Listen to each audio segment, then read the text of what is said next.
On the accomplishments of 2012, then witness brilliant performances from two of their brightest stars in a shutout win. Tonight, 21-game winner Gio Gonzalez brings his big smile and devastating curve to the mound. And the Marlins may not know what hit them.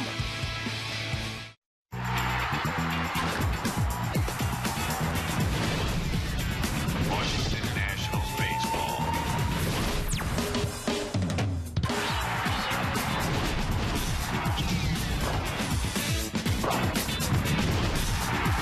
Washington Nationals baseball. Well, after all that fun on Monday, we've had to wait 2 more full days for an encore. It's a little chillier. We have come north. That is the bottom line tonight. It is chilly at the ballpark, but Harper's got lots of fans to keep things warmed up. It's the Nats and the Marlins in Game 2. Bob and FP, for those of you who were here Monday, probably a day you'll not soon forget. Hopefully some more unforgettable times to come. Tough night to play, but Monday, it's worth another look back because all the usual guys who love the big stage kind of stepped up. Yeah, they stepped up in a big-time game. We used the word scripted, and it was fantastic. The big-time guys showed up. It was Ryan Zimmerman at third base making some great plays. There was leather flashed all over the place. Steven Strasburg had a great tempo, kept his defense in the game behind him. And how about Bryce Harper? The youngest player ever to homer twice on opening day. So Bryce twice on the opener, and that never gets old. And how about Steven Strasburg on the mound? 80 pitches, 52 for strikes, pitching to contact. Just 3 strikeouts, got 10 ground ball outs, allowed him to go deeper in the game. If he continues that all season, he's going to figure positively in a lot of decisions. And then Rafael Soriano, as advertised, and with the weather tonight, if he gets a save, he'll be untucking about 6 or 7 shirts. Yeah, he undressed the Marlins. 11 pitches, 8 strikes in that 9th inning. But back to Gio, who takes them out tonight. I don't know a whole lot of pitchers who love weather like this. I know hitters don't like it a whole lot. But the Nats won 3 out of every 4 games he started last year. Well, the thing we're going to keep an eye on is Gio Gonzalez in the cold weather. The grip on the curveball. When it's cold like this, you don't have a lot of humidity in the air, very dry. Tough to get a good grip on the off-speed. He'll be throwing a lot of fastballs, I think, and a lot of change-ups tonight. What a season. 21 wins, some all-star action for the 2nd consecutive year, and he won all those games and didn't quite make it to 200 innings. He and Strasburg, what are these guys capable of in the 1 and 2 spots?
Brought to you by Navy Federal Credit Union. 4 million members, 4 million stories. Navy Federal Credit Union. And by Honda. Get a great deal during the really big spring event now at your Honda dealer. Is it really spring?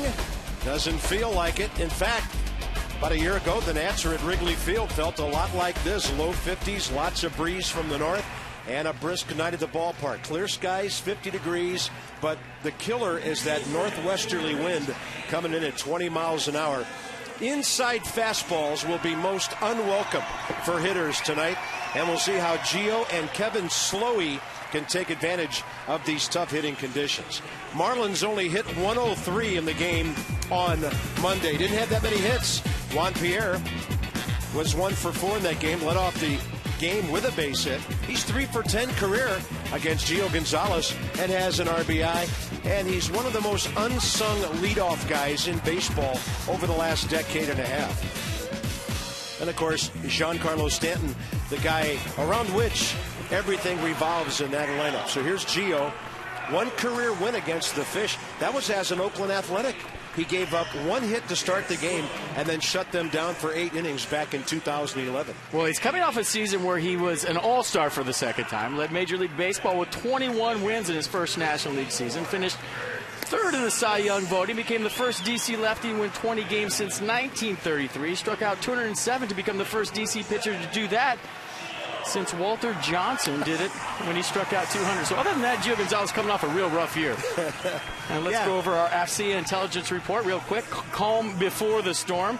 The key for Gio, his first start of the year, to remain calm. He did it in the WBC. I think with the maturation of him, it's a no-brainer. Weather the storm, cold night, doesn't like to pitch in the cold. We talked about it in the open. Very dry conditions, tough to get to that grip on the off-speed. And change of seasons. Change has been great all spring training, especially in the WBC. I would think he'd feature a lot of change-ups tonight off that mid-90s fastball. Yeah, then you look up and the kid from Miami's going sleeveless for this one in front of one of the best defenses in baseball.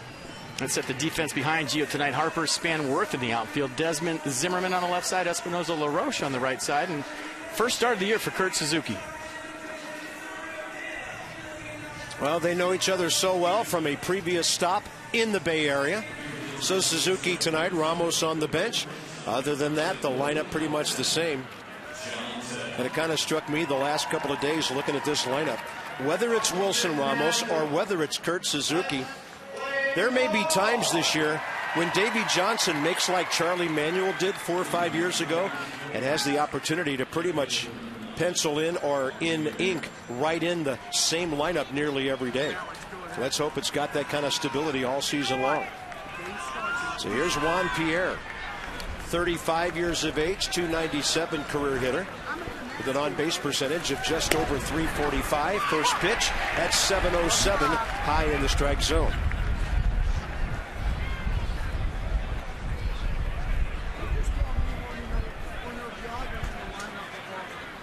Target away on 0-1, and Pierre fights it off, flips it out of play.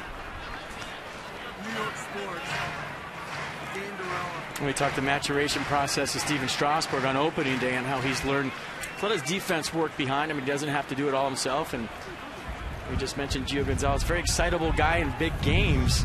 But you would think with all the big games that he's pitched, Game 5 last year, the WBC, a couple playoff starts, but that's not going to be a factor anymore. Experience on the mound right now for the Nats.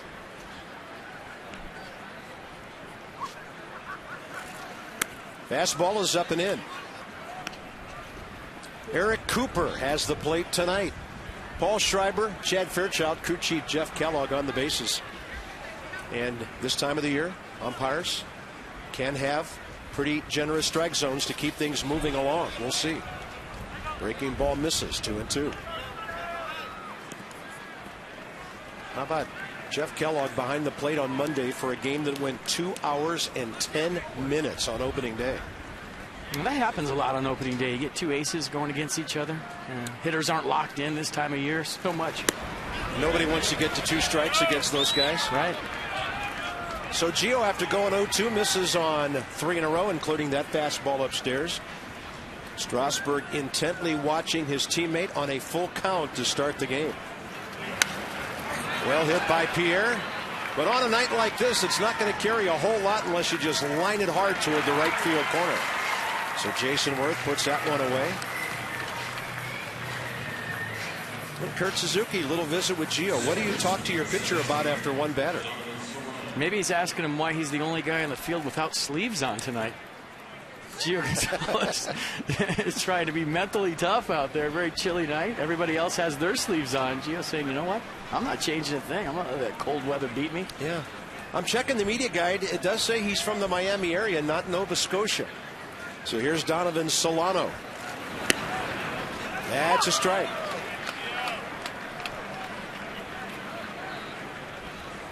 Donovan 0 for 2 with a walk on Monday.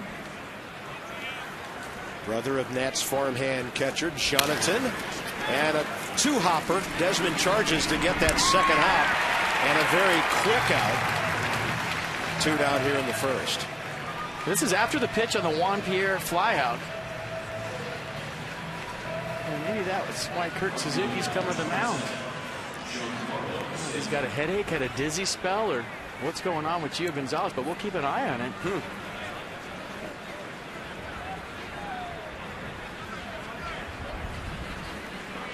Two quick outs now, and here's Giancarlo Stanton. Stanton was swinging early in the count against Steven Strasburg, and he does it again. Ian Desmond handles that one. So after a fly ball, a couple of ground balls to the shortstop, and another good start to this one tonight.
Bryce Harper did. First franchise player with 2 homers in his first 2 at-bats of the season. Youngest guy ever to do that. And there have been some other pretty good hitters like Sammy Sosa and Joe Pepitone and Don Money. Young guys hitting 2 homers on opening day. Pretty much the regular lineup with Kurt Suzuki in there. One of the reasons Suzuki knows Slowey from the American League. Kevin Slowey didn't pitch at all last year. And a couple of years ago with the Twins, he was 0-8. In 14 games, 8 starts, but injuries, including an oblique, sidelined him all of last year. He's making his first appearance in the majors since September 26, 2011 against the Royals. 2012, he made 8 starts for AAA Columbus. Indians farmhand. He went 3-3 with a 5.14 ERA. 4-pitch guy, fastball, slider, curveball, change. Fastball averages in the upper 80s, move it around. Curveball is one of his better pitches. He'll throw it any time.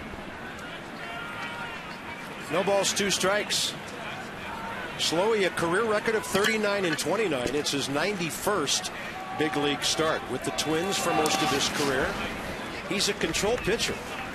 Told you about that horrible season, 0-8 with a 6.67 ERA, but even that year for the 11 Twins, he struck out 34 and walked only 5. He's one of the stingiest pitchers in baseball in recent years when it comes to the base on balls, and that thing bounced about 4 feet in front of home plate. 2 balls, 2 strikes. Denard Span 1 for 4 on Monday in his Nationals debut.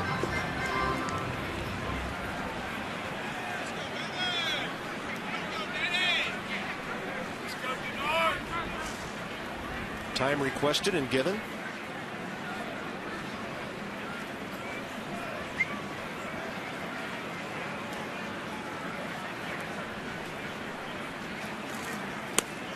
Breaking ball. Low and in.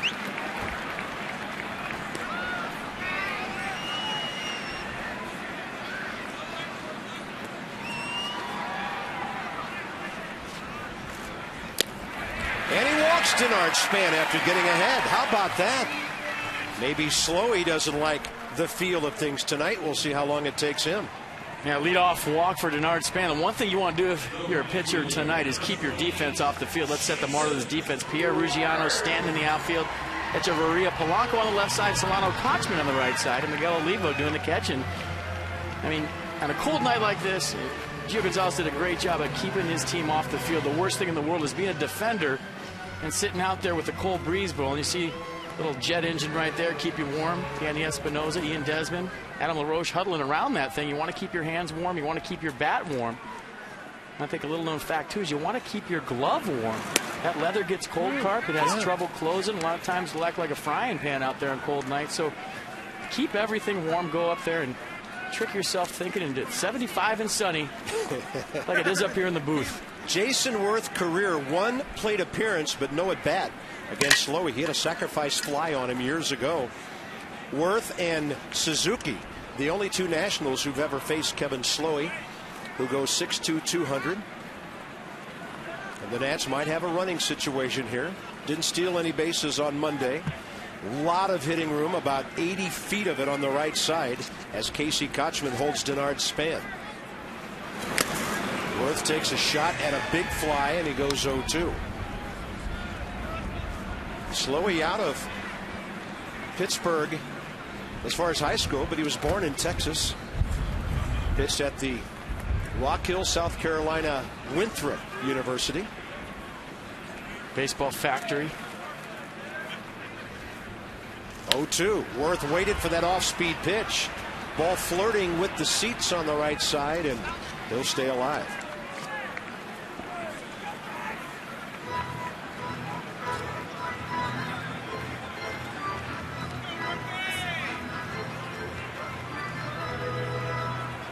There he is.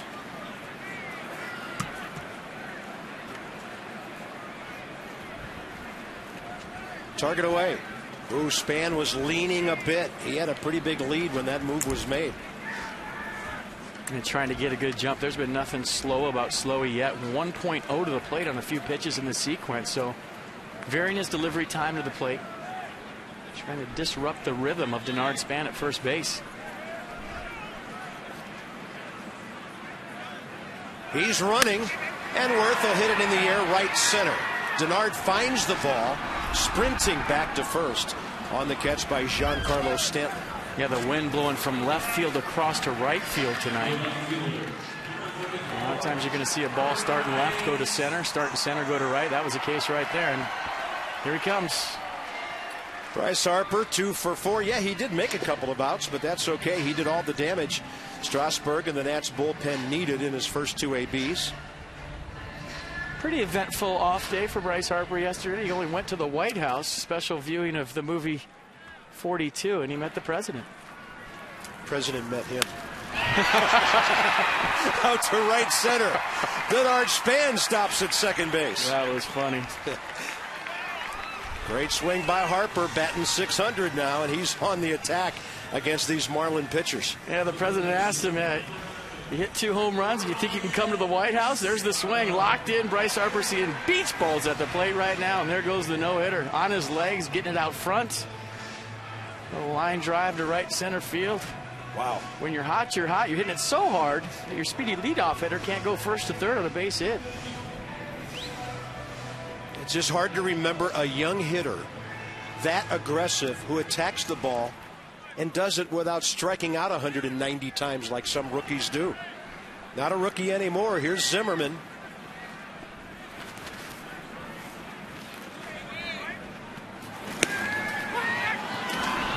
Back at first is Harper.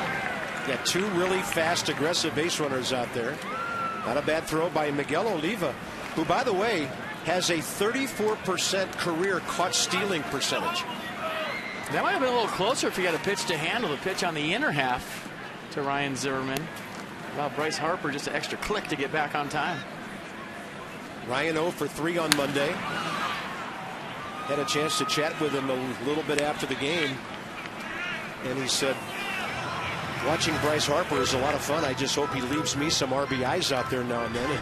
And he's done that right here. Well, if he keeps doing what he's doing, go pitch around him, and Ryan Zimmerman is going to have ample chances to drive in tons of runs. That's what you want out of a lineup. Guys picking each other up, guys protecting each other. Ryan 0-2 though. Corks that one hard to right. It'll back up Stanton just a bit. And that ball took off on Giancarlo right at the end. 2 outs. That'll leave it up to Adam LaRoche. Brought to you, Inside the Numbers Are, by Jeep, the unique brand of freedom you'll only find in the full line of Jeep vehicles. Visit Jeep.com. So home run leaders from left-handed batters in this league. We'll say hi to Jay Bruce this weekend in Cincinnati. And by the way, some of the Nats pitchers might have noticed the news today or yesterday that Ryan Ludwig, with a bad shoulder, is going to be out for a couple months. And Cincinnati may be making a deal for an outfielder here shortly. The shift is on for LaRoche, at least on the right side. Adeiny Echevarria, plays shortstop right up the middle. Adam drives that ball to left, backing up Juan Pierre. In the first inning, you have to say one thing about the Nats. They had some good swings at Kevin Slowey. No score.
He went out to the mound. He had a little something going on with his head. This is Gio walking off after his 1-2-3 first inning. He went into the dugout, kept grabbing both temples. So we'll keep an eye on Gio. It looks like he might have a little headache working with the weather tonight. It could be a brain freeze. Let's hope he's okay. Polanco, Ruggiano, and Olivo. You ever get that? Drink a Slurpee too fast? It's the worst. Well, you said brain freeze, and you said you ever had. I get about 5 or 6 of those per telecast. You and me both. By the way, outside. You're on a roll. You're on a roll here early tonight.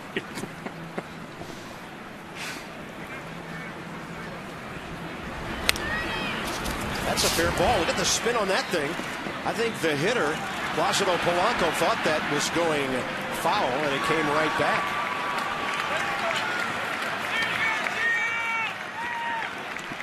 So he has been tagged out by Gio Gonzalez here. And for Gio, 3 consecutive ground balls. Don't stand in the batter's box if a ball's going down the dirt and it's anywhere near that chalk line. Not that Polanco did, but those things will fool you. And here's Justin Ruggiano, who's been battling a bad back. But against a left-handed pitcher, the Marlins get his power into the lineup here tonight. He did some damage last year. 91 games, 13 homers, 36 RBIs for a then 30-year-old, nearly career minor leaguer. At 23 doubles.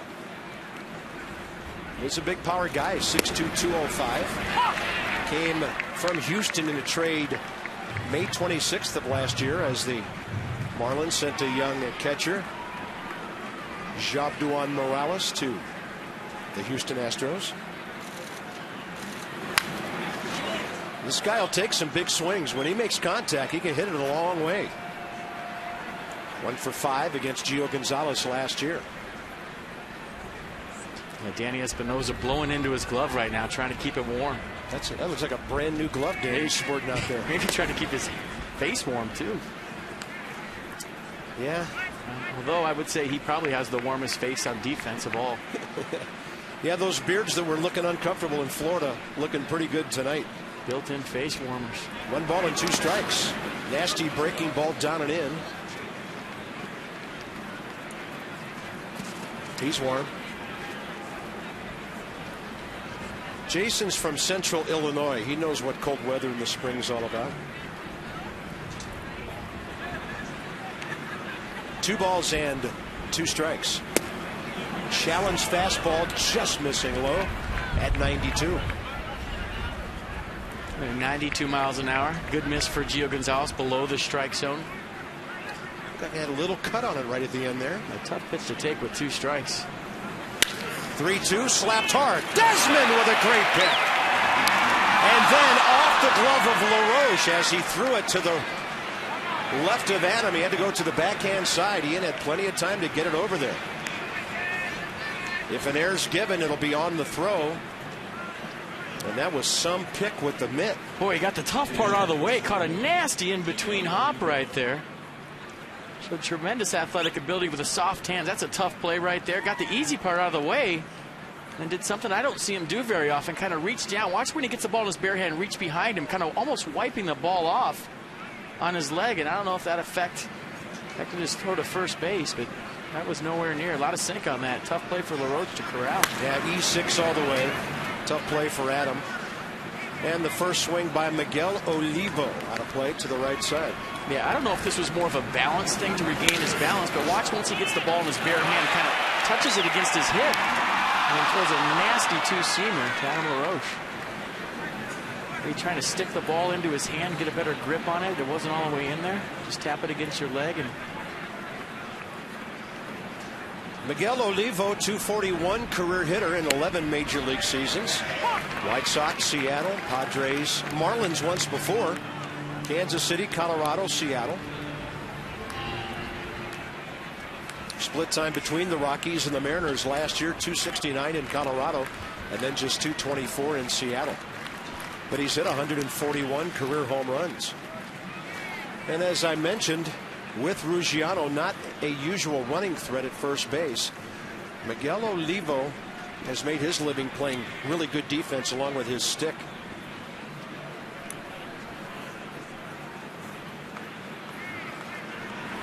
Breaking ball, that ball scorched out to right center. Denard Span had him played that way.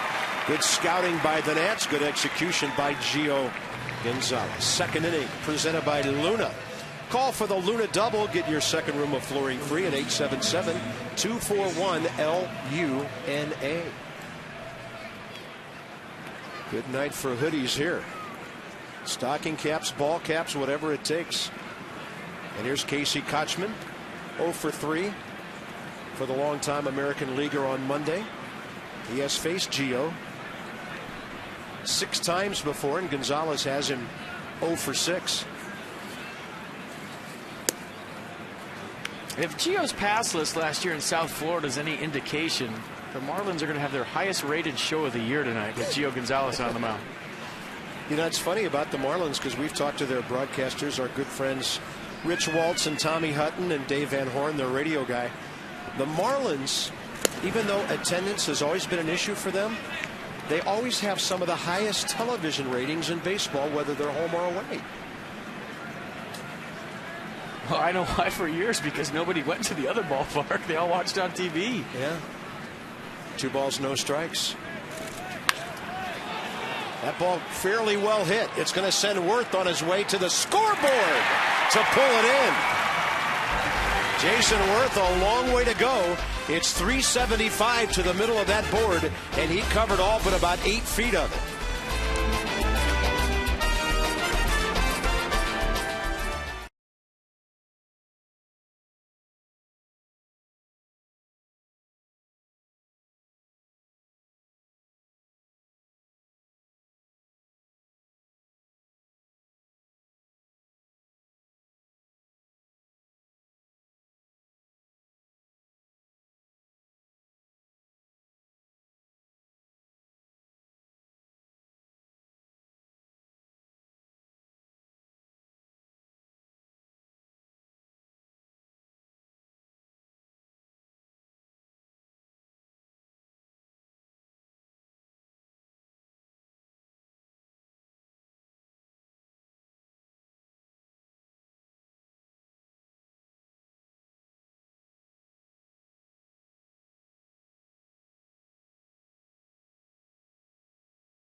Bryce Harper. 2 runners in the first, no score. Ian Desmond, the aggressive one, stepping in. Brought to you by Jeep, the unique brand of freedom you'll find only in the full line of Jeeps. Visit Jeep.com to learn more. Swing rate against the first pitch. He hits .391 when he does it, and his slugging percentage is over .580, and that's from 2012. I believe we had a graphic that they did it 47% of the time. Close to 48 last year. So Slowey throws him a first pitch breaking ball.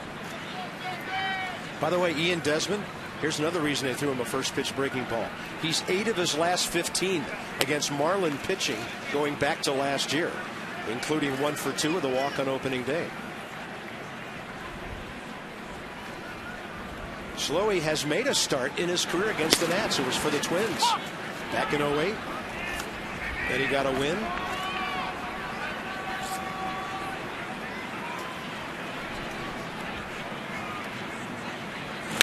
Desmond lines one to left. How about these line drives all over the place? But they're carrying to the outfielders as the Nats are swinging the bats well here. So you like what you're seeing early in this one. Catch Harper, Strasburg, Zimmerman, and the rest of the Nats all season long with a 2013 season plan. Partial, half season, full season. Nationals.com/2013. Check it out. Pick the plan that works for you. Next up is Danny Espinosa. Goes up swinging first pitch. And that ball near the barrier. Who caught it? It's Polanco. I thought a fan might grab it before Placido could get it.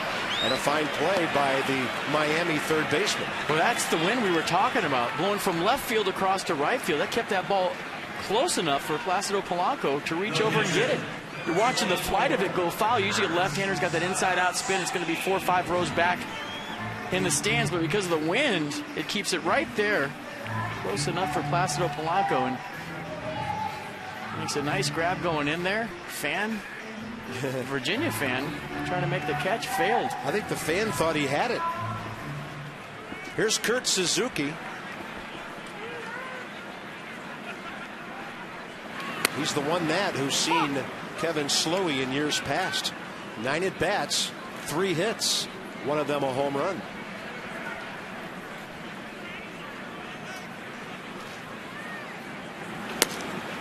Slowey just missing with that breaking ball, 78.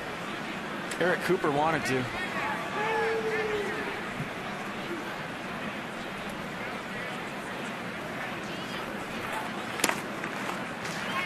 Two and one.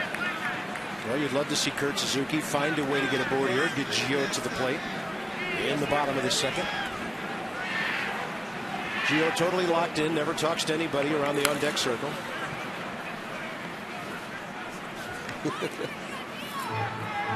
No sleeves. Love it.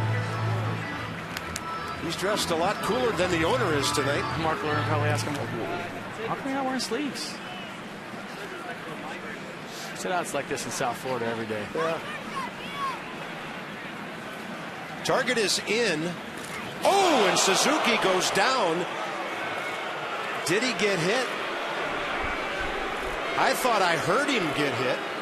There was definitely a sound as it went by him, but I haven't seen Eric Cooper send him to first base yet. Now he will. So Kurt hopefully okay. That will get Gio up here.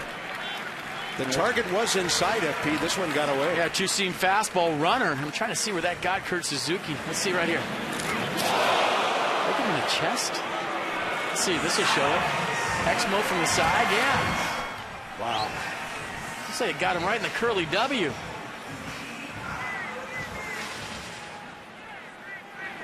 Or did it hit the bat? I didn't hear that wood sound as when we had it live. But Kurt's okay. Gio goes up hacking and fouls it away.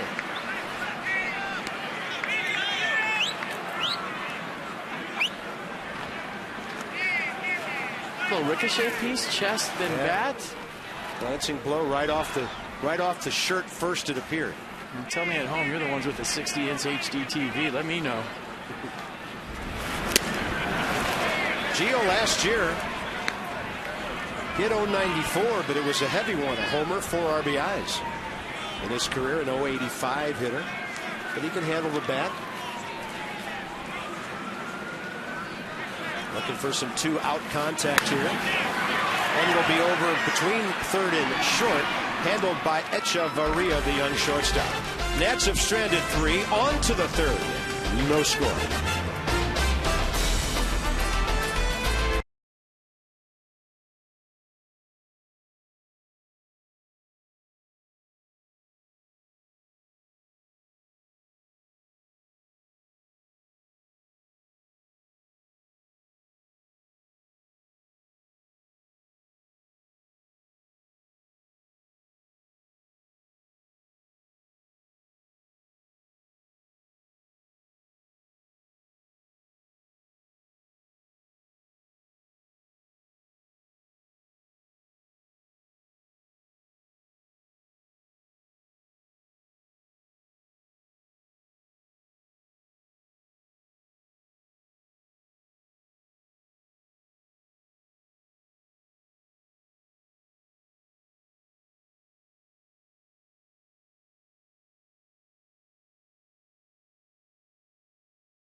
Three, 4, 2 double play, and I'm going to show you what good teams do on defense.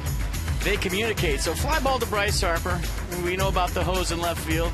Giancarlo Stanton thinking about tagging. Wilson Ramos comes out. Watch Steven Strasburg cover home for him right here in the background. I got home. You throw it. And now here's where the communication comes in.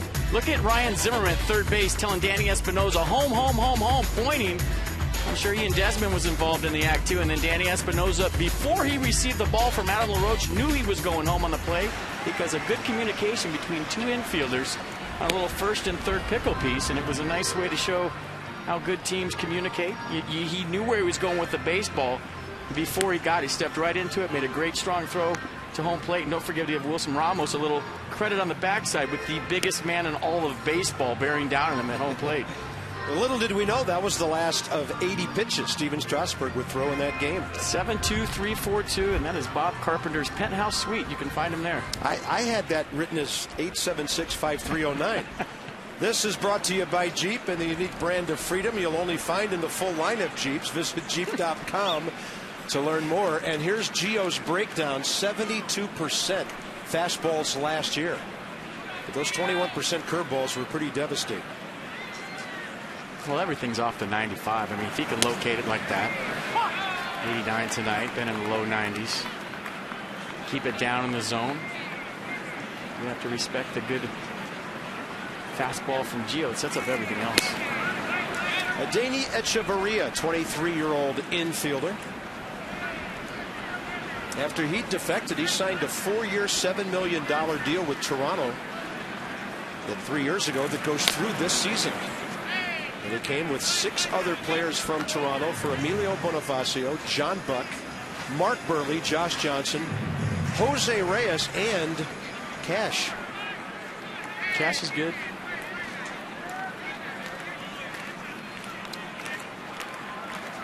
So a total of 12 players plus money changing hands. Count goes to 2-2. Gio's first 2 innings, by the way, 24 pitches, 15 strikes, 9 over 6 in a very efficient first inning. Kevin Slowey, the pitcher, is next.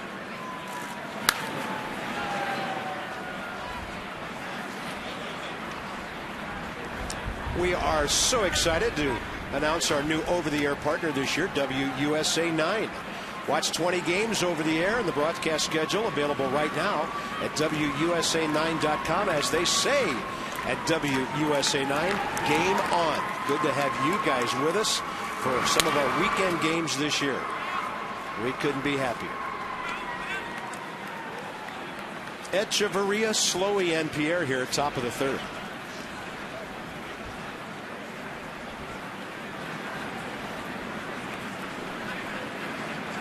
Just 3 clicks under that 72% with the heater tonight. Off speed means curveball or changeup. There's a changeup right there, 84 miles an hour. Third full count of the night. Pierre in the first. Luciano last inning.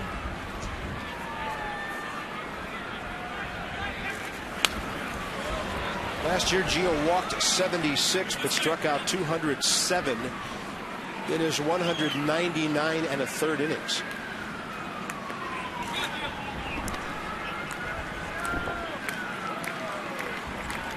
Three-two again. Right to Danny Espinosa. Down to Anita. Cradle that thing. And Gio, only 1 base runner so far on the wide throw by Ian Desmond last inning. So here comes Kevin Slowey at Nationals Park. Considering the conditions, good crowd on hand. Hats off to these hardy Nets fans. 50 degrees at game time, but the wind chill has this thing down probably at least 10 degrees below that. Slowey, career as a hitter, 0 for 14.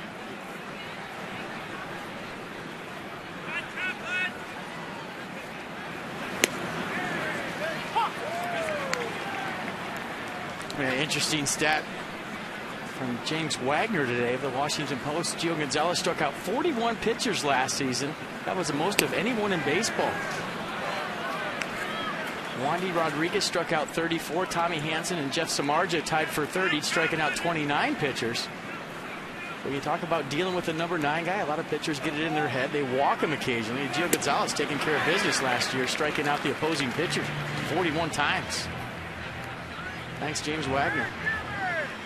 Because I would have not known that. Pardon me on the stat on his hitting. 2 for 13. Slowey, career.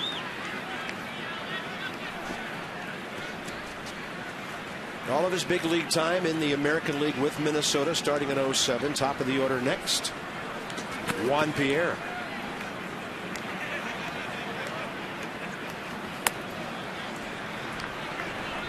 Another full count.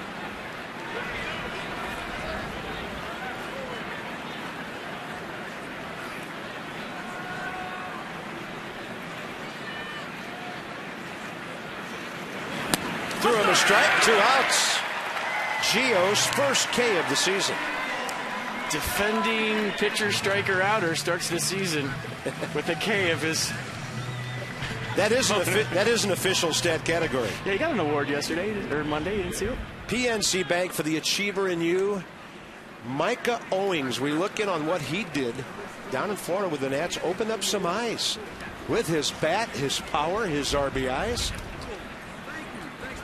Such a great story, and I so much enjoyed the three-way conversation you and I had with him, about a week and a half ago. And he was having a great time down there in the midst of trying to reinvent himself, a la Rick Ankiel. A most difficult thing to do, but I remember him as a pitcher, man. That was like having 9 regulation hitters in that lineup. Well, he's got some kind of pop. If he can harness that, get the job done in AAA, Davey Johnson likes that off the bench late. 1 ball and 1 strike to Juan Pierre, who flied to Worth first time up. At times, Gio's had a hard time getting over the top of that heater. He's missed up high some.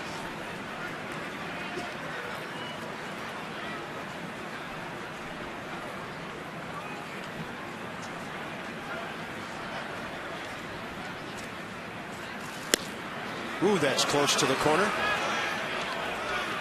If that was 2 strikes, I don't know if Juan would have taken it. On the Mercedes-Benz pitch track. Just missing. Watch the old Kurt Suzuki frame it, try to lean in with his body to get the call. By the way, check out Mercedes-Benz at MBUSA.com. Another full count. Yeah, it's a hood night. Double sweatshirt, jacket, hood night. Pierre hits it well beyond the reach of Adam LaRoche, who gave it a good effort. Juan Pierre's second hit of this series. He's 1 for 2 tonight. 2 for 6 to start the season. You know, that's a case, Carp, where maybe later in the season on a warmer night, we've seen Gio Gonzalez go to a 3-2 curveball. I don't know if he has the great feel for it in this weather because of the dryness. So he goes challenge fastball in the inner half. Juan Pierre beats him there and gets himself a base hit. Well, Juan Pierre, a definite running threat with 2 outs. Young Donovan Solano doesn't handle the bat as well as a guy like Placido Polanco. But when they get Logan Morrison back, Polanco might be their number 2 hitter. Solano, by the way, against the right-hander Strasburg, he hit 6th on Monday. They had Chris Coughlin in this spot.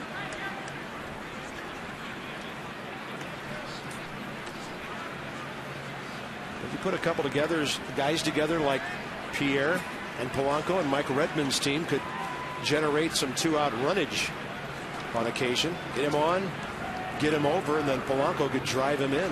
In this case, it's young Donovan Solano, who had a right field idea with that swing.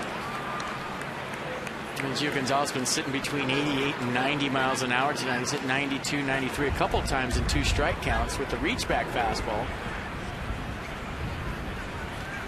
Number 1 active, top 30 all-time, Juan Pierre, 9 steals short of 600. Gio with a little flat-footed step-off move there. First base umpire, Paul Schreiber, Adam LaRoche, Juan Pierre.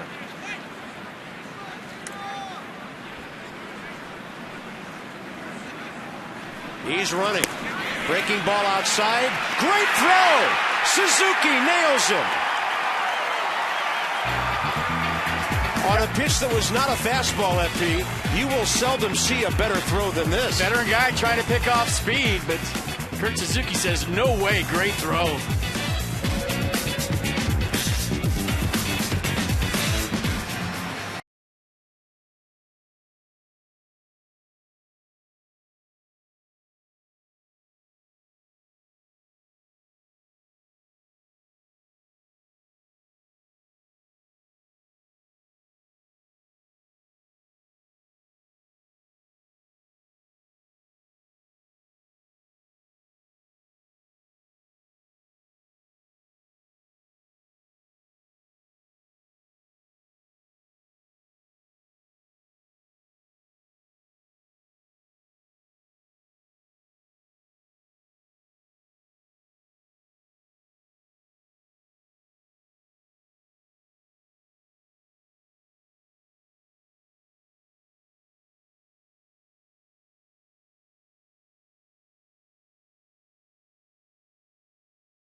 Have the top of their order coming up.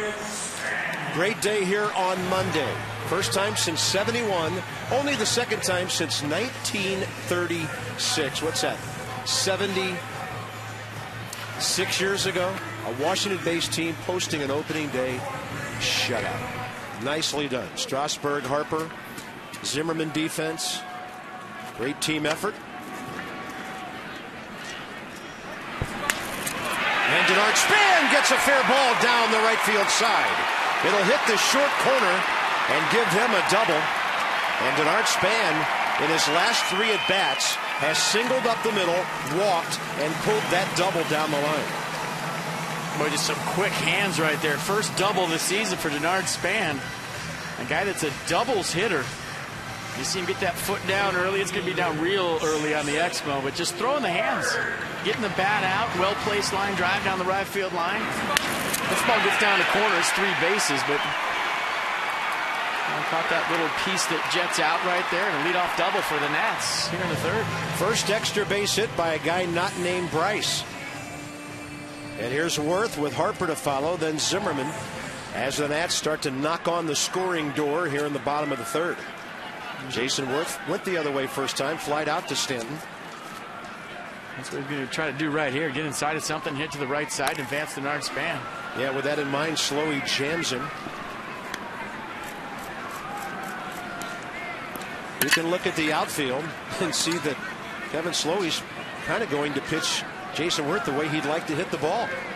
Ruggiano is a good 15-20 feet toward the gap. And Giancarlo Stanton not playing that deep in right field. Worth gets a hold of one. He could put one over his head. Breeze is blowing over that way. Well, generally speaking, as a defender right here, whether you're a center fielder, you're on the right side of the infield, even a shortstop, you're going to shade a hitter to the right side. You know that he's trying to move the runner, so maybe if you play Jason Worth a little more straight up in a regular at-bat, you're going to scoot over to the right side because you know that he's trying to hit the ball that way.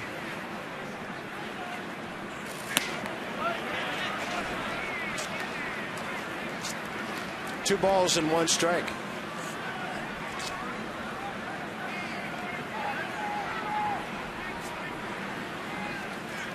Denard Span, good base runner.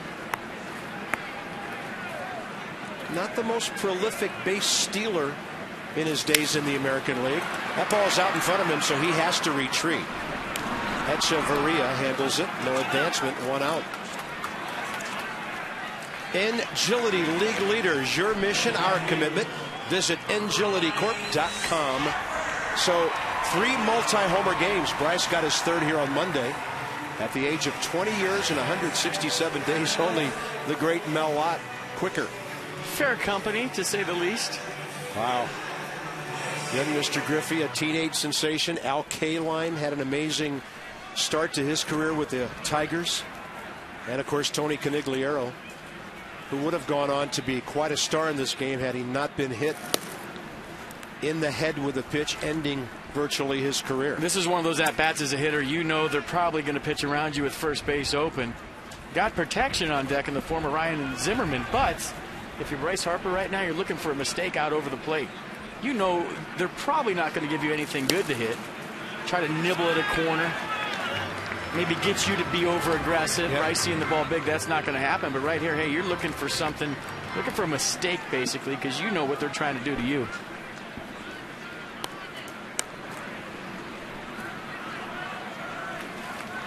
Target way in. Better get it in there. And he missed on the other side of the plate. If I'm Kevin Slowey right here in a 3-0 count, I don't even mess around with a strike. I just put him on. Well, and with that in mind, Miguel Olivo just looked over to his manager, who didn't give him any kind of sign. Guy on deck hit the ball hard his first time up to right field, too. Sometimes a pitcher will throw a strike here on 3-0. Then he'll start thinking, I can get the guy out. Harper will take a strike. So this will be an interesting pitch of decision for Kevin Slowey.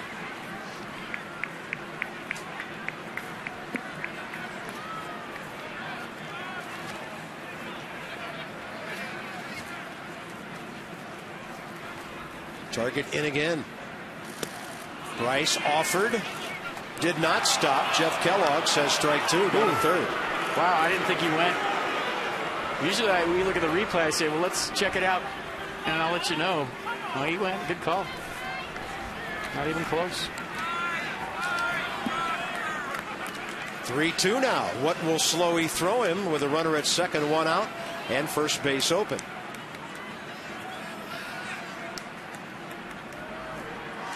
Going right back in there with the heater. Better get it in there, too. He does. It's up 88, and that had some serious run on it at the end. So any thoughts of just putting Harper on disappear with this Kinetic North America pitch track? Yeah, swing back fastball, started on the inner half, maybe off the plate a little bit. Ran back up in the zone. And Kevin Slowey did a nice job right there in the sequence. Went to a 3-0 count. Best pitch Bryce saw there was the 3-0 fastball. From the warfighter in the field to the data in the cloud, we protect our country's most critical assets at Kinetic North America. Here's Ryan Zimmerman. Lined out to right first time. Ryan had a great RBI season last year. Drove in 95, number 3 among third basemen in the league.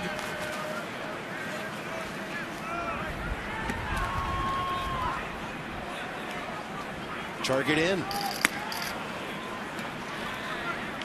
He did hold. Counts even 1-1. Blowing on those hands, try to keep them warm.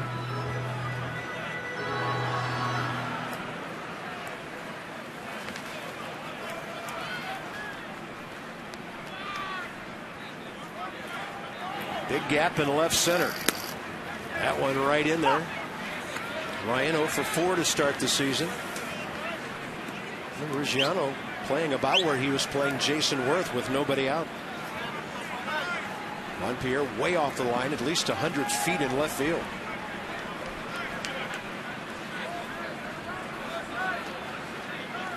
Target inside edge. Zimmerman right up the middle, and Slowey able to stab it. And he has pitched 3 scoreless innings on a cold night in D.C.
They've had 5 base runners than that so far, but not able to cash any in.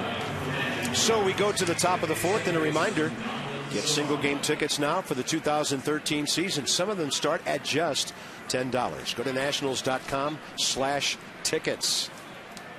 Gio back to work, 48 pitches, 29 strikes.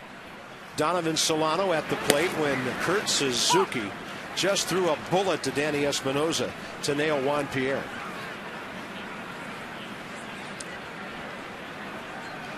Donovan, 25 years of age, hit .295 for the Marlins. He was a nice midseason find for them on the infield.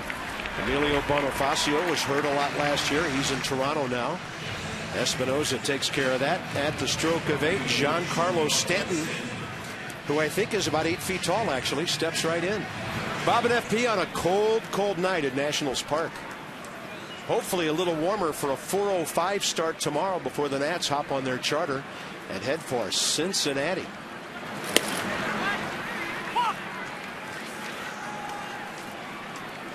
Jordan Zimmermann, Wade LeBlanc tomorrow. And then for the Cincinnati series, 7 o'clock Friday, Dan Herron, Homer Bailey. Saturday at 1, Ross Detweiler, Mike Leake. And then some opening day guys will duel on Sunday. How about this? Strasburg and Cueto. It's always a good combo on getaway day. Yeah, we're getting away right back here.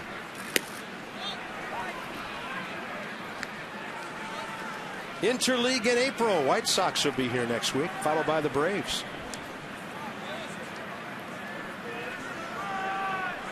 1-2. Gio deals with a breaking ball, a little bit low. Anything to keep that left hand warm. Placido Polanco on deck. 2-2 to the big man Stanton. Way out there with a breaker. Giancarlo had a double in his third at bat Monday, and then he was on the final end of that outfield infield double play. 3-2. What do you throw this big man here? Gio goes with the hook and strikes him out. Strikeout number 2. I mean, the curveball comes out of Gio's hands so hard, and if you're a hitter and you're convinced that he's going to come 3-2 fastball based on the 2-2 curveball that was nowhere near, Giancarlo Stanton was not looking for a 3-2 hammer. You see the rotation right there? Ball was never a strike, but based on the fact that the 2-2 curveball missed so badly, Stanton not even thinking about a 3-2 curveball. That's why it worked. Switch to 100% fiber optic Verizon Fios. Supercharge your internet speeds. Verizon sponsors our Exmo. There's Polanco, who hit a little dribbler about 20 feet up the first base line first time. I mean, give Kurt Suzuki some credit right there on that 3-2 pitch. As a hitter, Carp, you're up there, and if a guy misses so bad with that pitch, an off-speed pitch especially, you just tell yourself, get in the box. Well, he's not going to throw that again. And he did, and it worked. Yeah.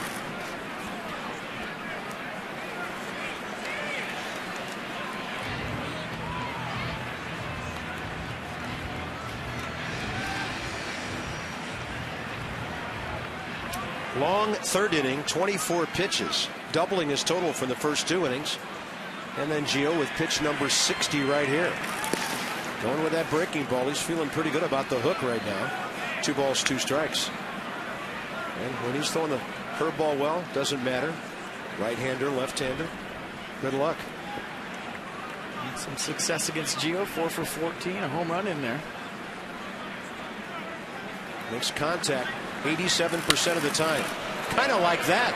Right at his former teammate, and Jason Worth was battling the lights on that one. A 1-2-3-4 for Gio.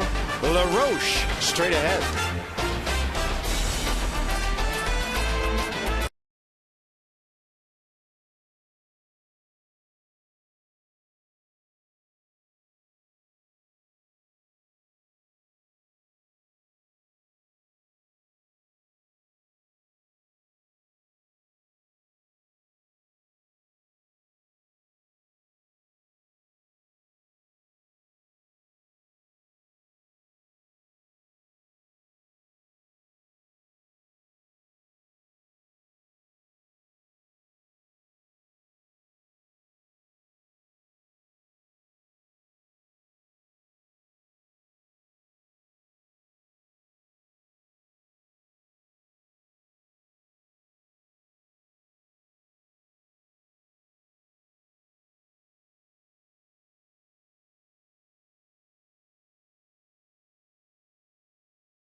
is raised right past the sign, and William Howard Taft out to a big lead. But where's George?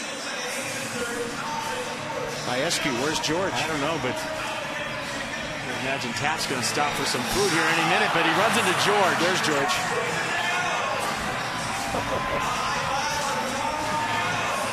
Who's going to win it? Is it Tom? Is it Abe? Tall Tom Jefferson with the winning kick. Wow. Pile-ups and face plants never get old with those guys. They do pies, but we can't bake one big enough. Bottom of the fourth underway. Adam LaRoche lined out hard to left field first time up.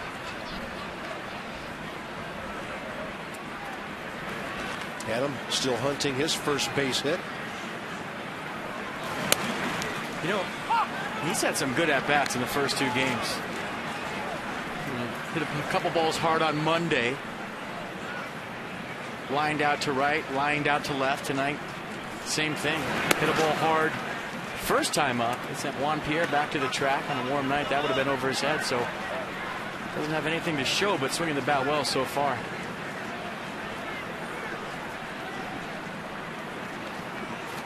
Adam LaRoche hits this ball hard. Giancarlo Stanton right there to grab it. Two line outs by LaRoche. One left, one right.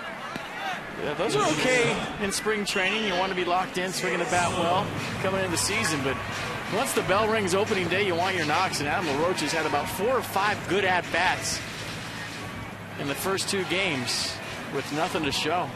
This time getting one out front, another line drive out for LaRoche. Run down there right now and ask him. He wants one off the fist somewhere for a knock. Here's Ian Desmond. Hit the ball hard himself. First time and lined out to left. This one popped out of play.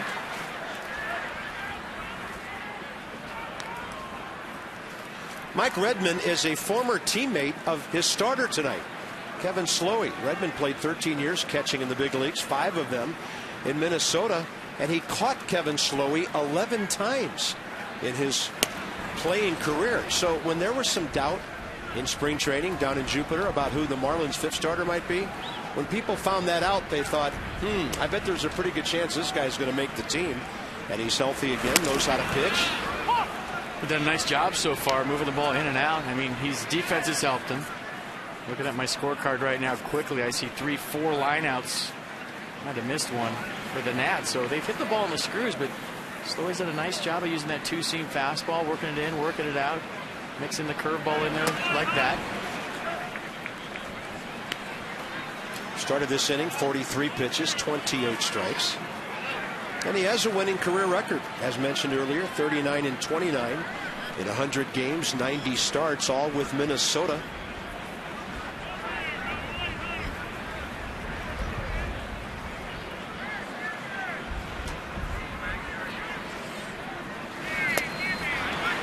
Now Desmond gone for the second out, his second strikeout. Yeah, facing a guy like Slowey, maybe you pick one side of the plate and go with it, because that two-seam fastball, he's done a nice job of backdooring it to right. He started off the plate running it back. Front-dooring it to left. He started on their hip and running it back. And then right when you think he's coming in, he throws a little slider curveball on the outer half of the plate.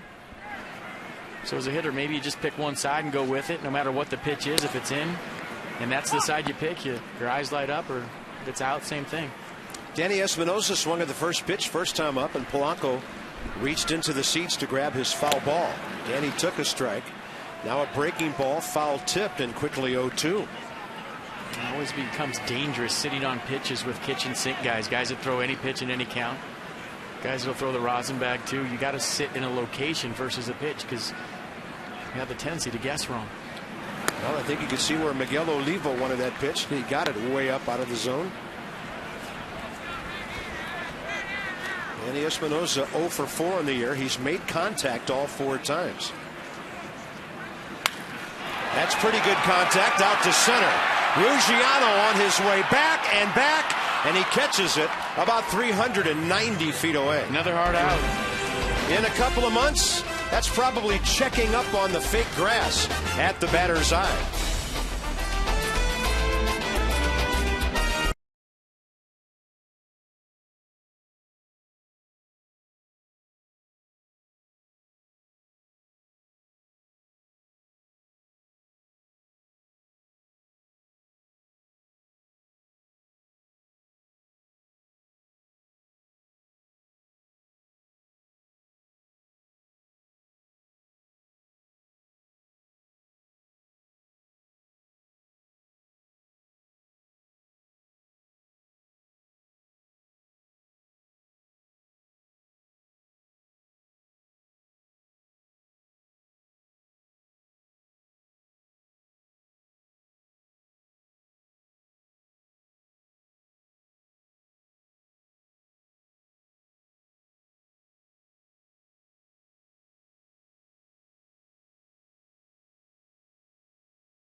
game summary. It's all about the pitching.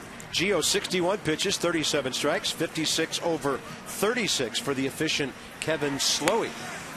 Yeah, how about Juan Pierre? The only hit so far for the Marlins did the same thing yesterday against Steven Strasburg. Leadoff single. Strasburg was perfect after that for a long time, but Gio Gonzalez tonight did a nice job of getting a little help from his friends. Kurt Suzuki right there with a perfect throw right on the money to get Juan Pierre, who singled. And then a 3-2 curveball in the dirt by Gio to get Giancarlo Stanton. Nice block by Kurt Suzuki as well. Well, you look at a play like that, there is so much Wilson Ramos can learn from Kurt Suzuki.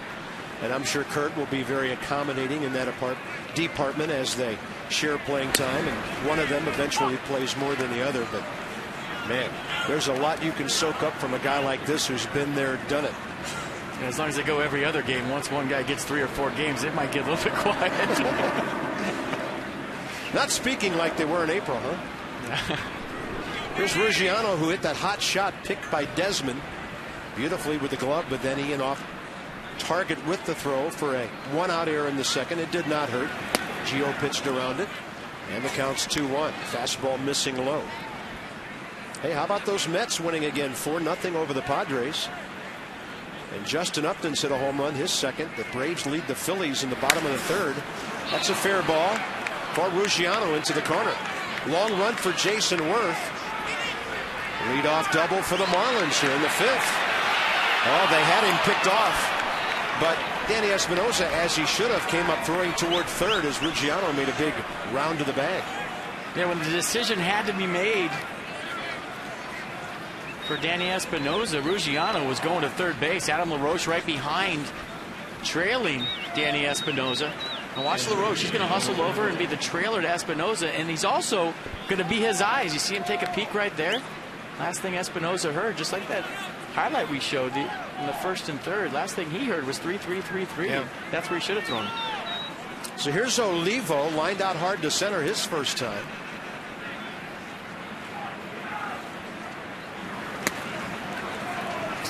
Marlins only got 2 runners as far as second base. They both advanced to third on Monday, and they're first to reach second base in this game. That's how good the Nats pitching, Strasburg and Gonzalez, with bullpen help, have been.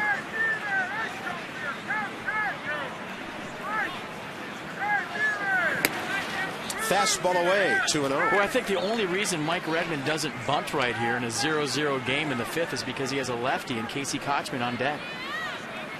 Yeah, bunt him over for a lefty. Gio Gonzalez a lefty. Then you'd have your 8 and 9 hitters coming up. Yeah, so he's letting them swing away.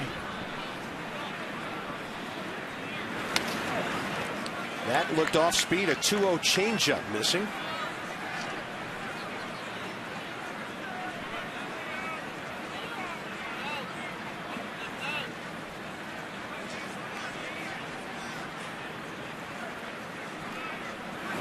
And then he throws it hard off the plate. 2 on, nobody out. Gio's first walk tonight, even though he's had a handful of hitters go to full counts. Lefty-lefty matchup. The experience in there of Casey Kotchman. And if he does get the bunt sign right here, I don't. Nobody up in the Marlins bullpen. You have 8 on deck with 9 coming. I think you play this straight up. Let's see how they do it. He's in the back of the box too. That tells you he's swinging away. Good catch. Left foot against that line back there. Now he shows bunt standing way back there. And he bunts it over the screen. Well, the reason you say that, if you're going to sacrifice bunt, you really don't care if the opposition knows. You get up in the box. It makes the foul lines come back further. Gives you more fair territory to work with.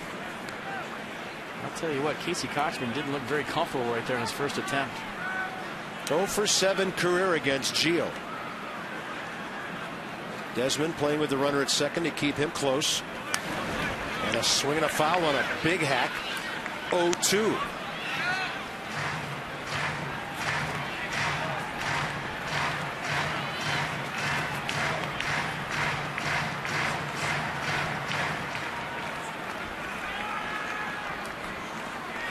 Hope Casey Kotchman doesn't get around late on a fastball.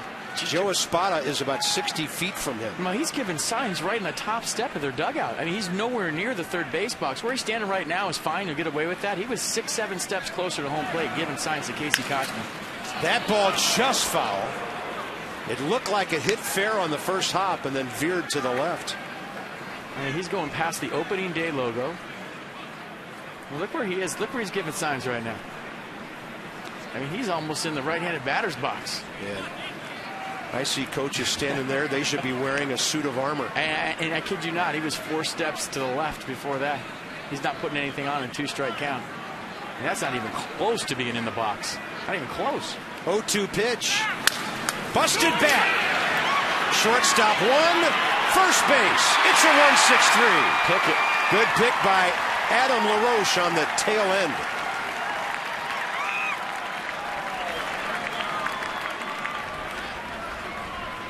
That at-bat was all the first pitch to Casey Kotchman. He gets the bunt down. All of a sudden, you got second and third, nobody out. He doesn't get the bunt down. It's a tough left-on-left matchup for him. He hits into the 1-6-3 double play. And how about the pick on the backside from the Gold Glove winners? Kotchman takes a tumble over the bag. I don't know if he blew out right there with his hamstring or not. Ooh, he's grabbing his upper hamstring right there. It is definitely hamstring pulling weather, and you never want to see that with anybody. Let's hope he's okay. Danny Echeverria, the number 8 hitter. And then behind him, a pitcher who's had only 14 major league at-bats. Got to watch the base hit bunt right here with 2 outs. Swinging a foul tip on a 91, moving away from the hitter. Fastball. There's Slow. He struck out looking first time. 2 for 14 career.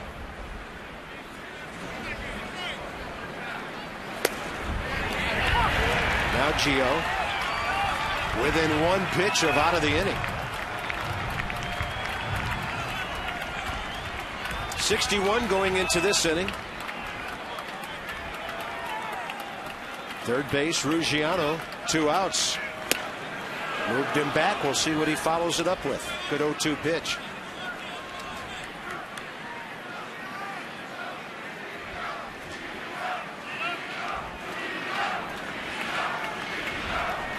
Hard to clap in this weather, so they're hollering Gio. Breaking ball to strike him out.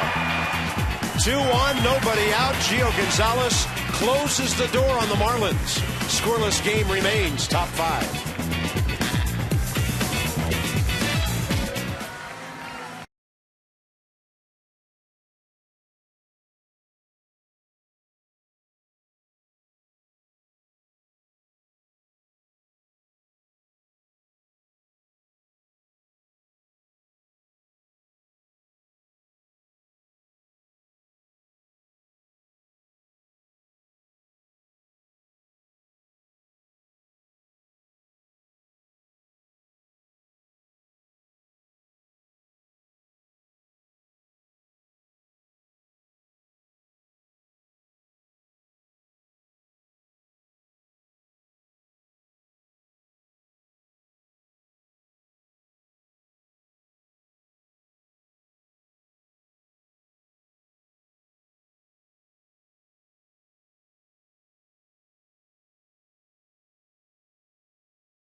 Staying warm close to the heater, and that includes Wilson Ramos.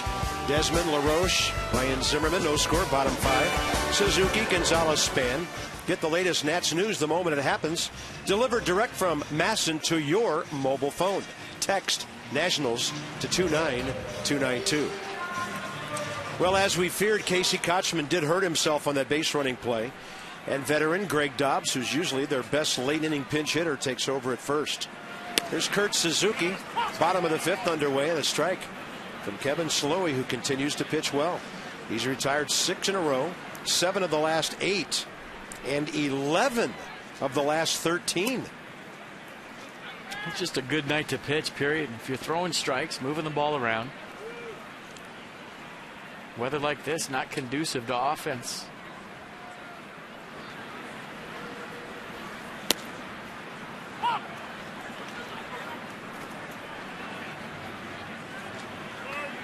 Kurt Suzuki hit by a pitch first time.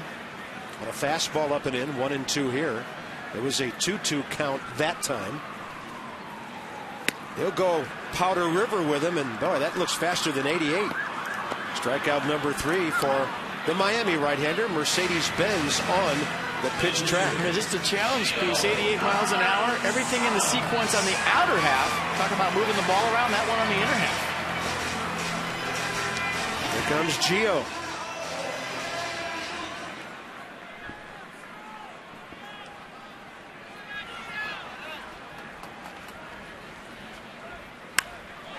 That ball well hit to left. It is heading for the wall. It is his second career home run. Gio Gonzalez.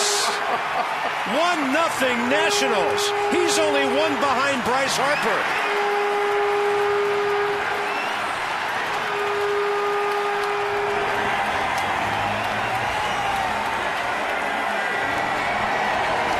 This should be a scene in the Mets dugout right here. Look at this.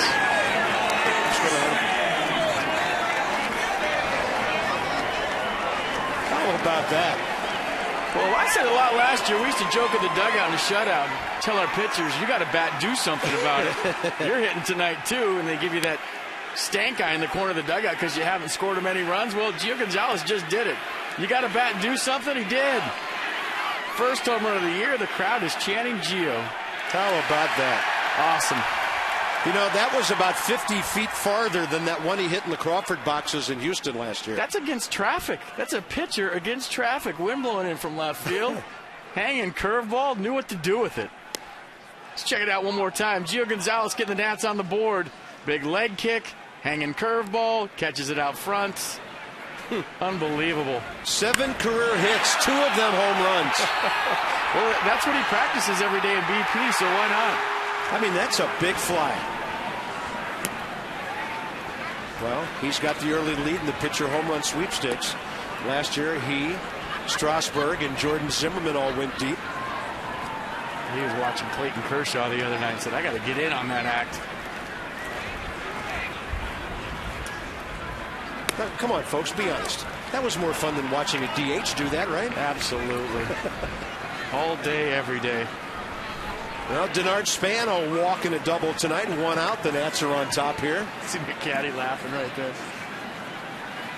3-1 to Span, trying to get on for the 3rd time, and he will.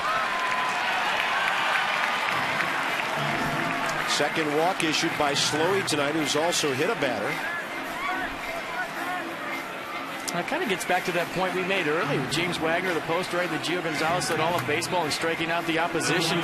The pitcher in the 9-hole last year, 41 times. Kevin Slowey didn't take care of business, finds himself behind 1-0. Yeah. That's usually an automatic out, but as we've seen with the Nationals over the last couple of years, the pitchers can hit. Here's Jason Worth 0 for 2 tonight. Fly ball to right, ground ball to short. How about that? 2 games, 2 curtain calls. On pace for 81 curtain calls this year. Maybe some more. Span running. Throw is high. He's out. Pulled down well by Donovan Solano as Miguel Olivo got rid of it quickly. And again, that number, 34% career caught stealing. I like it right after the home run forced the issue. We talked about Kevin Slowey already tonight. Very quick to the plate. Denard Span with a decent jump. because of the speed of Slowey and the throw from Miguel Olivo. Bernard Span out. So Worth now strike one, bases empty, 2 outs. Counts even now.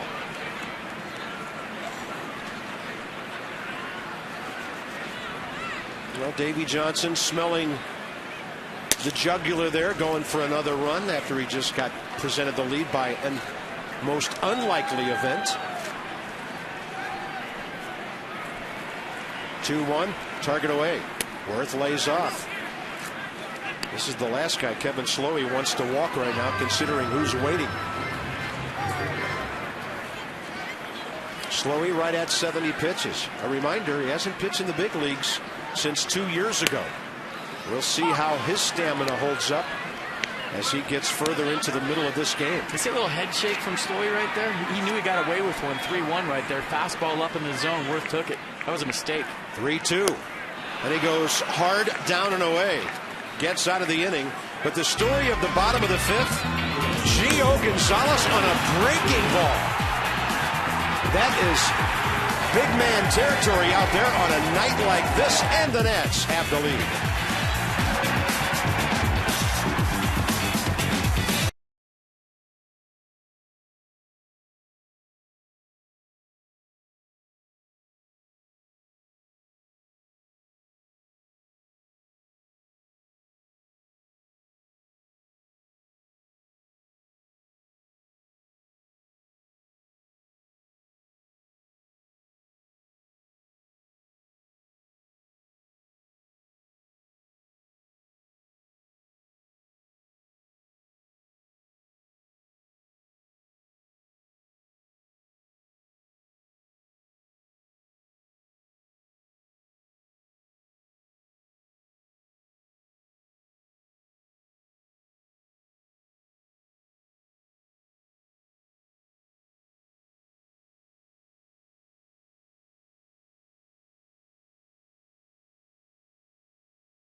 Stories in this one tonight. 1-0 Nats on to the 6th inning.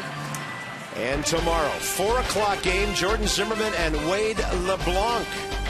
Dan Herron, Homer Bailey Friday, Ross Detweiler, Mike Leake Saturday, Steven Strasburg, Johnny Cueto on Sunday.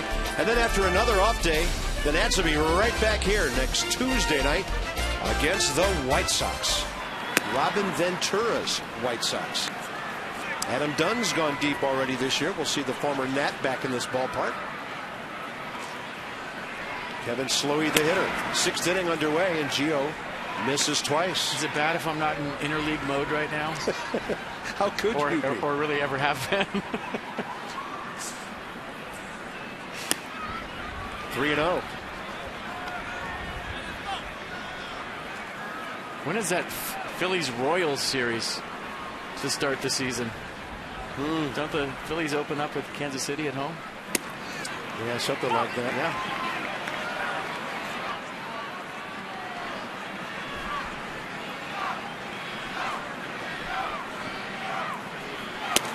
Angels at Reds. Kind of a marquee series to open things up. Why don't they just match up the World Series teams to open the season? I like that. That'd be cool. Game 8. Oh boy, Gio walking the opposing pitcher. 2nd walk of the night.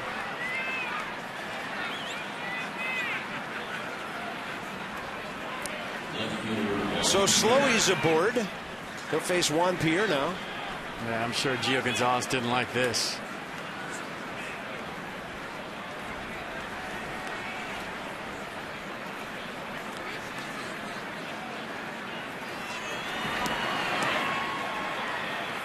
So here's Juan Pierre.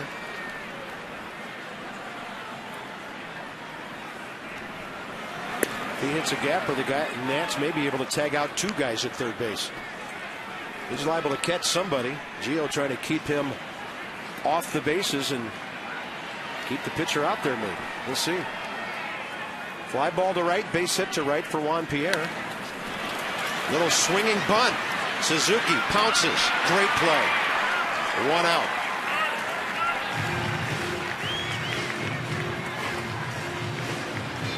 I think Juan Pierre actually squared around right there, Carp. The ball ran up and in on him, made it look like he was going to attempt, but he showed early, got the bat out there, laid it down. Well, that's just good technique. Maybe the ball was a little bit up, but see how he deadened that baseball right there. It's a great shot from the side. And Kurt Suzuki like a cat out there quick. And that throw right there for Kurt Suzuki is not as easy as it looked. You get in between, you get a little bit too close to the first baseman. It's a hard throw. Yeah, put on that catcher's gear. Try to run about 30 feet down the line and square yourself up for a throw. Look at that no man's land. I've seen those throws go into right field. So Juan Pierre sacrifice gets the tying run to second base, 1 out.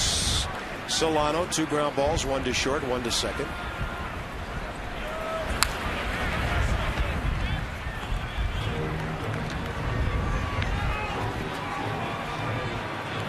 Two hits for the Marlins. Pierre back in the third, caught stealing. Leadoff double by Ruggiano in the 5th. Never made it beyond third base. Gio's walked a couple.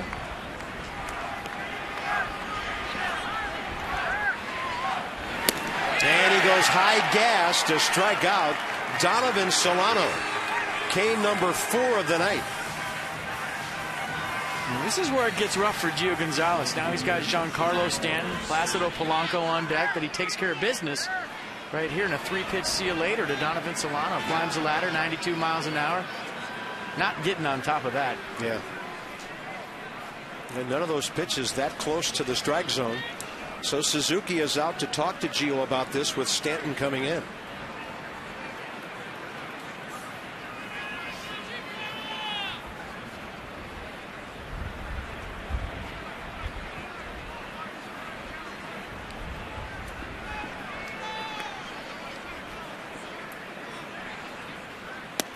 That's a good first pitch breaking ball.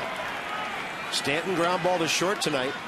And then you recall that nasty hook on 3 and 2 on which Gonzalez struck out Giancarlo last time. There goes the bat. Look out, ladies and gentlemen.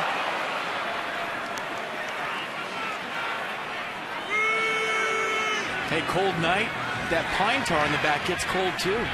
Warm day, pine tar stays moist on the bat, but on a cold night, that pine tar will dry up, and you see the results right there. Pretty good bat toss. Now Gio Gonzalez can do whatever he wants. Fastball in, swinging strike, curveball, first pitch, first strike. I see one fan shaking his hand. May have been a little contact down there, but everybody's okay, fortunately. No balls, 2 strikes now. Nasty hook again, inning over. Stanton not interested in running to first. Suzuki will tag him.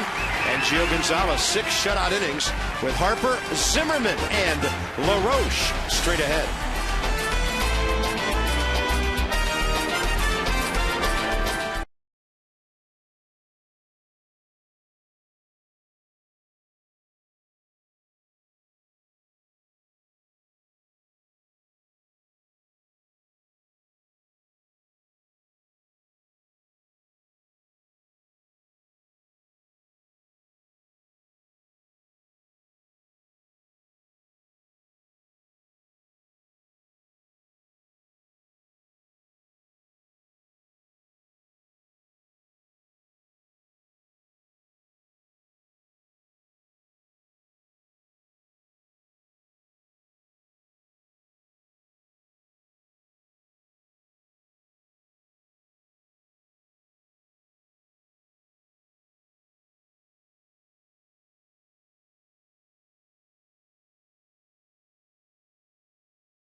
chocolate you need it on this night. That's looking like the hot chocolate stuff right there. Just pour that on my head.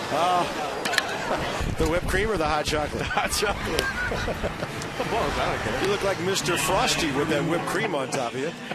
Tuesday, April 9th, White Sox here. And we talked about that series next week. It'll be 2 for Tuesday. 2 for 1 hot dogs, 2 for 1 sodas. We are all over that. Twitternationals.com/tickets while supplies last. Some restrictions apply. Gio might be done. Ryan Matthews is warming up. Gonzalez has thrown 91 pitches. And we know how good this bullpen can be. And how would you like to face Ryan Matthews in a 92-mile-an-hour sinker? I'm anxious to see after the game what happened with Gio Gonzalez early in the game with his head, because it's been the Gio show. You see the Nats box score right there. Not a lot going on except for the guy in the 9-hole with the home run. Bottom of the 6th, Bryce Harper. 1 for 2, base hit. And a strikeout after Slowey fell behind him. 3-0 with first base open back in the 3rd. A most interesting at bat. Slowey ahead here with his 73rd pitch. Harper reaching for that, strike 2. Man, that's 87. That looks like 92. Marlins have to be pleased with Kevin Slowey's return to the big leagues tonight.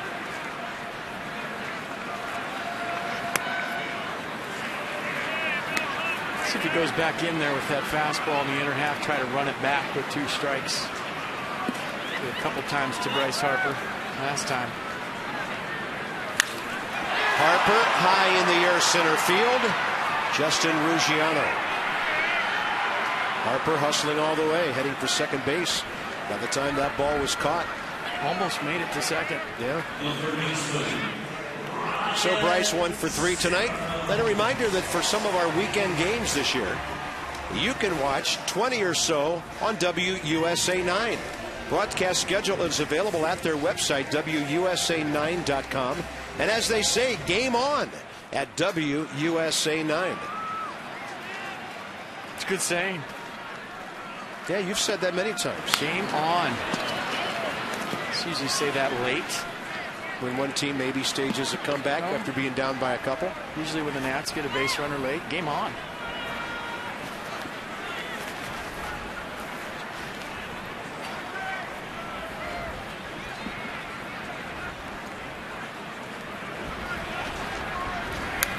Ooh, Zimmerman, he saw that baby up and in, and he was thinking about hitting it beyond Gio's.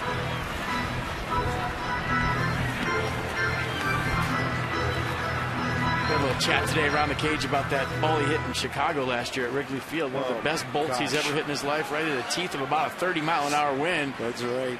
Alfonso Soriano came running in on and left. Yeah, I think the Nats hit 4 homers on opening day last year, and one of them left the ballpark. I mean, he hit that ball as well as you could hit it. It would maybe on the rooftop of a building across street on a normal day. Soriano went back to the track, had to turn and run back toward the infield to make the catch. I, for one, am looking forward to Wrigley Field this year, August 19th. That'll be a lot better than April whatever. Zimmerman hits it extremely hard to right.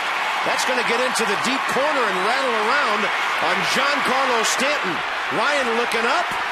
Trent Jewett says, come on over with 1 out.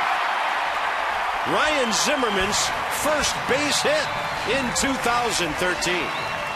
Boy, it just goes to show you the difference between playing on the road and playing at home. In the 5th inning, Justin Ruggiano hit a ball down in the corner, very similar to that. Jason Worth went in there, dug it out nice, and got it in the infield quick, kept Ruggiano to a leadoff double. Very different scenario right here with Giancarlo Stanton.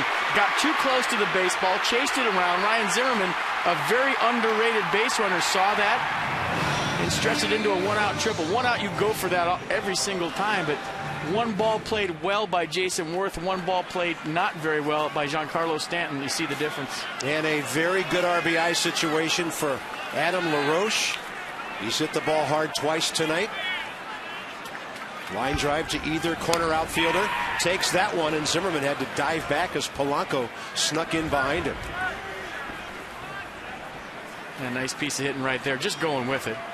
That's what you call the bat in the strike zone for a long time, isn't it? But see, Carp, if you go in too close to that baseball and you try to play it instead of it playing you, you stay back right there and you're not as aggressive, the ball comes out. It always comes out of the corner.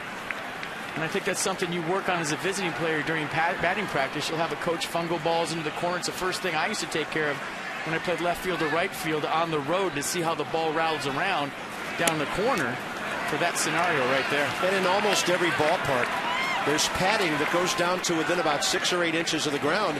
But if it's rolling like that, it hits concrete and it can do some things. A lot of spin on that, too, in Stanton's defense. But still, you got to let that ball come to you. LaRoche high in the air, right field. And it goes hooking foul. Nearly a monster home run. A very loud strike one as the green light was blazing on 3-0. I've never seen a guy hitting 0-0-0 that's as locked in as Adam LaRoche. I mean, every single at-bat in the first 2 games of this season, you see a hanger right there, fastball up, have been on his barrel. And this one just foul at the end on a cold night. Adam LaRoche still hit in the upper tank. 3 balls, 1 strike. Nats trying to double their lead here, bottom 6. Off speed, he takes the walk. Next up, Ian Desmond. Slowey's 3rd walk of the night. Ryan Webb, as you saw, getting ready in the bullpen. Ian Desmond, 0 for 2 tonight. Line drive and a strikeout.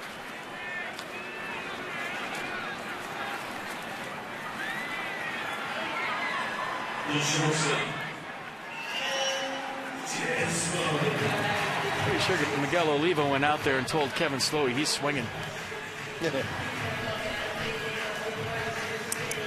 I don't know if you know this, but he's swinging.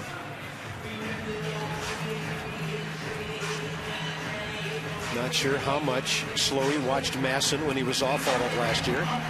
But if he did, he would know that. I'm sure they had a little pre-series meeting, pre-game meeting today where they went over just that. Marlins back up to double play depth, and here comes the manager, and it looks like Mike Redmond's about to make a switch. Well, he's going to go to a guy that's going to try to get a ground ball. Sinker ball guy right there in Webb. He's looking for a ground ball double play, so that's why he's going to his bullpen. All in all, after not pitching in the big leagues since 2011, and even at that, only 14 games, 8 starts. If this is it for Kevin Slowey, he did quite well tonight. Slowey's a ground ball guy, too. I think he's taking inventory out there, maybe stalling a little bit to give Webb a few extra pitches, but Garrett Cooper going to come out right now and break up the rock pile and tell him to make a decision. He's made the call. It'll be Ryan Webb, who pitched in 65 games for the Marlins last year. This call to the bullpen packaged by the UPS Store. We love logistics.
Stay hot whether you're a dog or a fan tonight. It's cold, dog. It is the bottom of the 6th, and Nats trying to at least double their lead here. Bob and FP, hey, we admit it. Some of the windows are closed up here. We are at elevation. A cold night, a tough night to hit, and both pitchers, both starters, pretty good. Yeah, doing a good job. Not a night very conducive to offense, as we talked before, but when you talk about this at-bat right now for Ian Desmond, pretty big one. You want a 2-run lead, much better than a 1-run lead because it takes the bunt away if you get a leadoff man on. So right now against Ryan Webb, Ian Desmond looking to stay in the middle of the ballpark, get something up in the air to drive in Ryan Zimmerman on third. Ryan Webb, as mentioned, busy for the Marlins last year. He threw in 65 games, 60 innings, 4 wins, a 4.03 ERA, and 44 strikeouts in those 60 innings. So a contact guy who, as you said, likes to get the ball down, give his defense a chance to turn something. They're a lot like the Nats in terms of their bullpen numbers. 7 pitchers, 6 of them right-handers. Yeah, sinker slider guy. Fastball run 94 miles an hour on average. Throws the slider almost 30% of the time at 83 miles an hour. So Ian Desmond looking to elevate something, stay in the middle of the field. 3 for 10 career against Webb. Goes up swinging. Polanco, Solano, and that is it for the 6th inning. 5-4-3 into the 7th, maybe the Nats bullpen. Pretty good move by the rookie manager.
Age, it was all about the starters.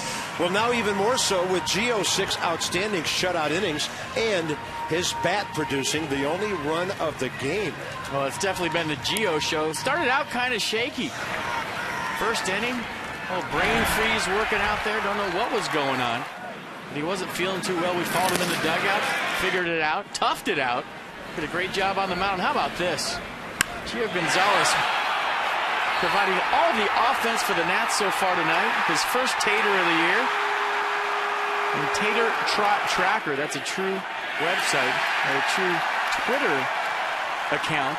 At Gio Gonzalez has trot at 24.07 seconds. Oh boy, they track everything. Ryan Matthews was basically unhittable this spring. Really established himself as one of the outstanding setup men in this league last year. Yeah, 2-seam fastball, 4-seam fastball, slider, fork ball, forks his wipeout pitch with 2 strikes. It was very, very effective in Florida during the spring.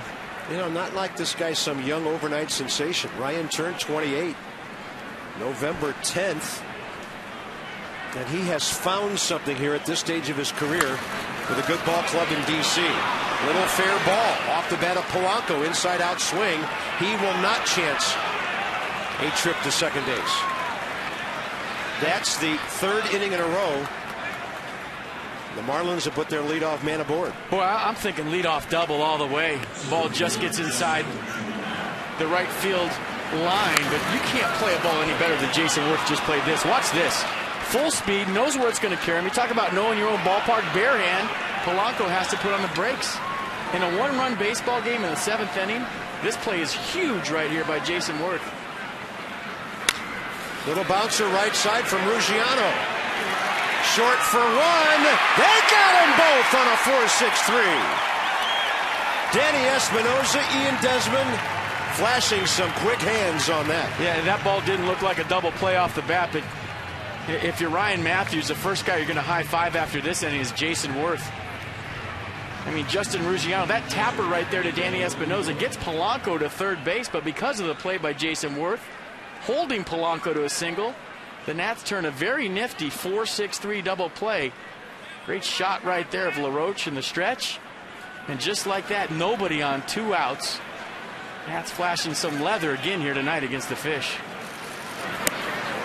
2 outs, bases empty. Miguel Olivo has lined hard to center, walked and been retired on a double play. I mean, in a one-run baseball game, Jason Worth has no hits tonight. You could make the argument by the way he played a leadoff double and kept it to a double off the bat of Justin Ruggiano in the 5th inning. And that play right there to keep Polanco at first base instead of a leadoff double, that he's winning this game on defense tonight for the Nats.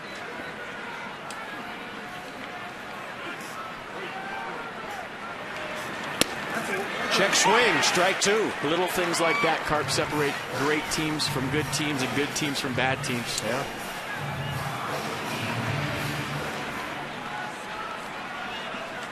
One ball, 2 strikes. Trent Jewett, Davey Johnson. And Matthews bouncing one on 1 and 2.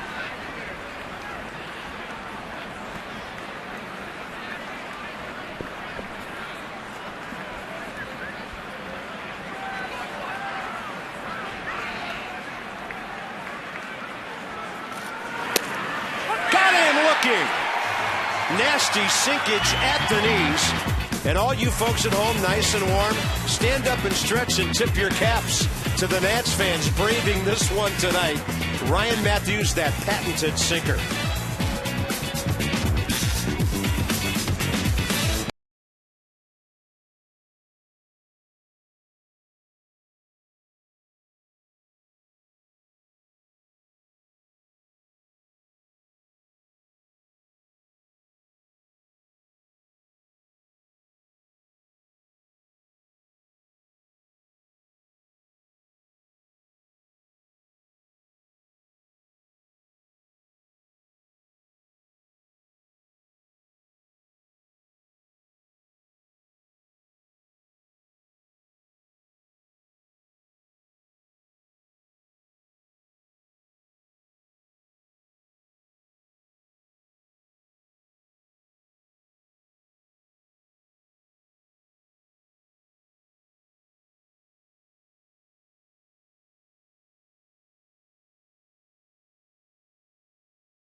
Little take on me action. Bottom of the 7th coming up. The Nats will have the bottom of their order. Good job by Ryan Matthews. Wednesday next week, the White Sox are here. $5 beer and peanut night. Internationals.com/tickets. While supplies last, some restrictions apply. They hit the high note pretty good in the first verse. That's what they do right here. See, they do it twice. You're not going to hear that note from this booth, ladies and gentlemen. Now cheer for yourself for not hitting the high note. Perfect. Bottom of the 7th inning. Tonight's copyrighted broadcast presented by authority of the Washington Nationals Baseball Club and may not be reproduced or retransmitted in any form, and the accounts and descriptions of this game may not be disseminated without the express written consent of the Washington Nationals. Nice job by Ryan Matthews right there. Got out of the jam, got the ground ball. when he needed it and then got the strikeout when he needed it. Yeah, bullpen untouchable so far in 2 games. Ryan Matthews, 8 pitches, 6 strikes. Double play was sweet. Ryan Webb still in there for the Marlins. Danny Espinosa 0 for 2. Hit the ball a ton last time. Flied out deep to center. And for the second time in 3 at-bats, Danny swings at the first pitch. Drew Storen for the 8th.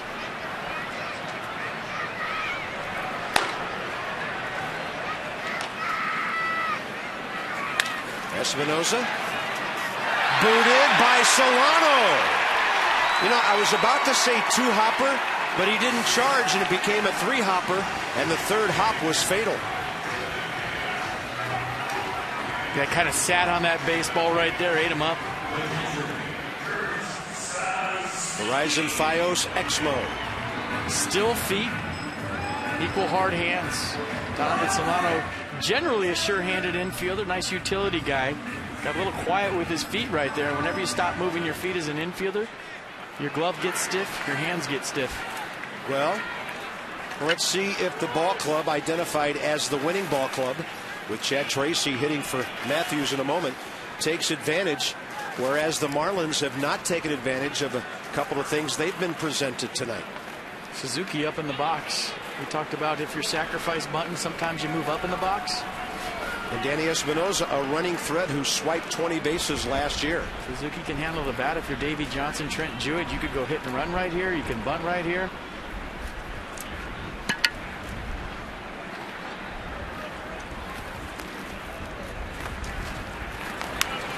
Espinosa was running, had a good jump. Somebody missed a sign.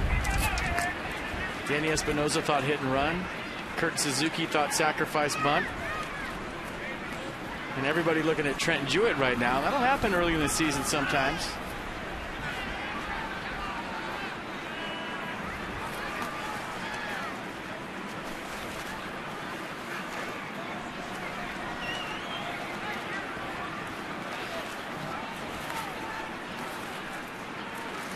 Oh, 1 the count. Espinosa checked.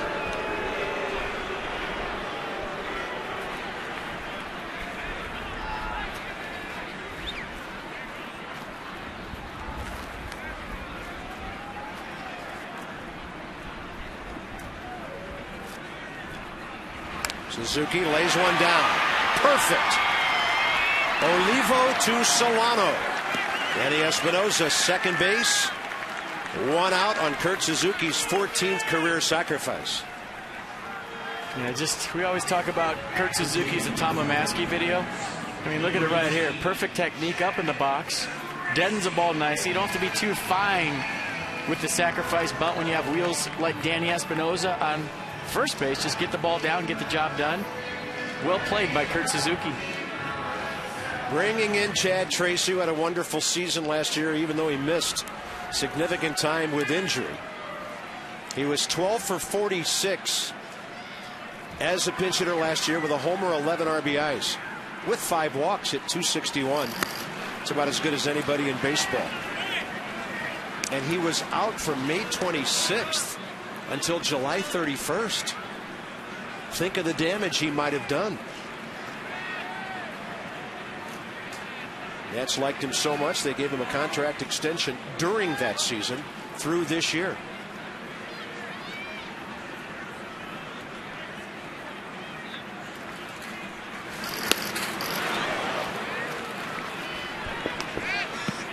Bottom of the 7th inning as we pass the 9 o'clock hour here at Nationals Park. Gio has pitched 6 shutout innings. P.S. He hit a home run, and the Nats lead 1-0. Yeah, do something, would you?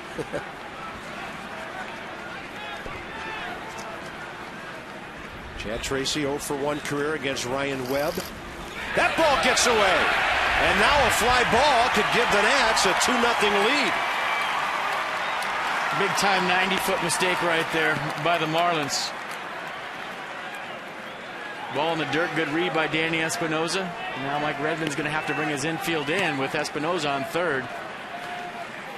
And 1 out.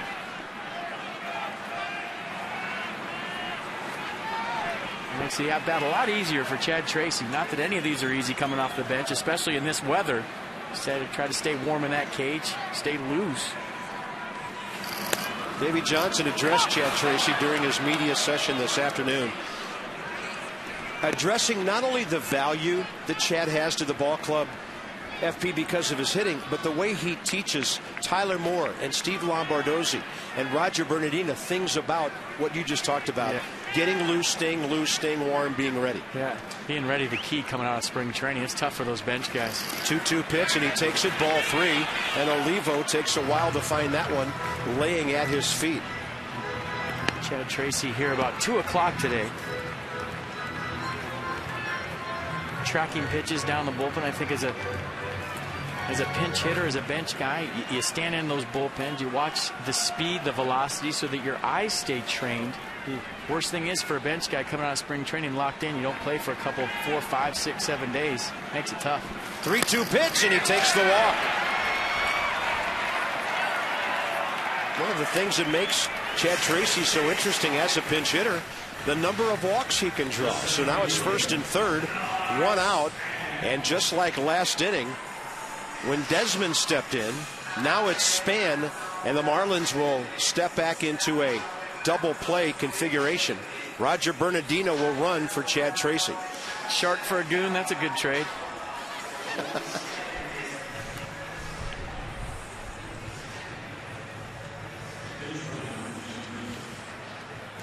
Blinding speed at first and really good speed at third. This is where having only one lefty in your bullpen hurts.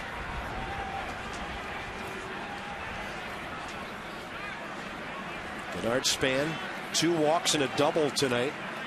Even though Span got a hit off Mike Dunn in the opener. He's never faced Ryan Webb. Check swing for a strike.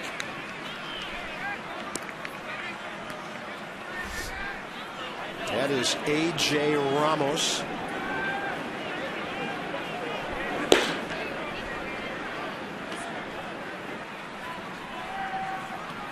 Webb got the double play ball last inning on Desmond.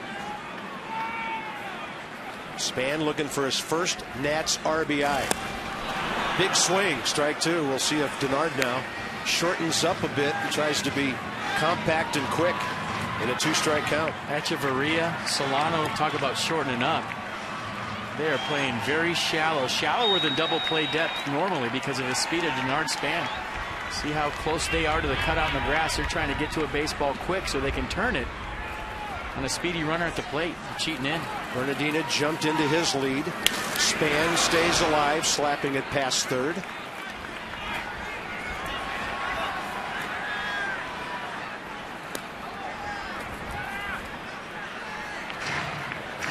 Jason Worth, still only 1 out here in the 7th. By the way, Span on base 4 times in a row now. 4 of the 7 plate appearances as an at, getting to first base. 0-2, and a changeup is outside.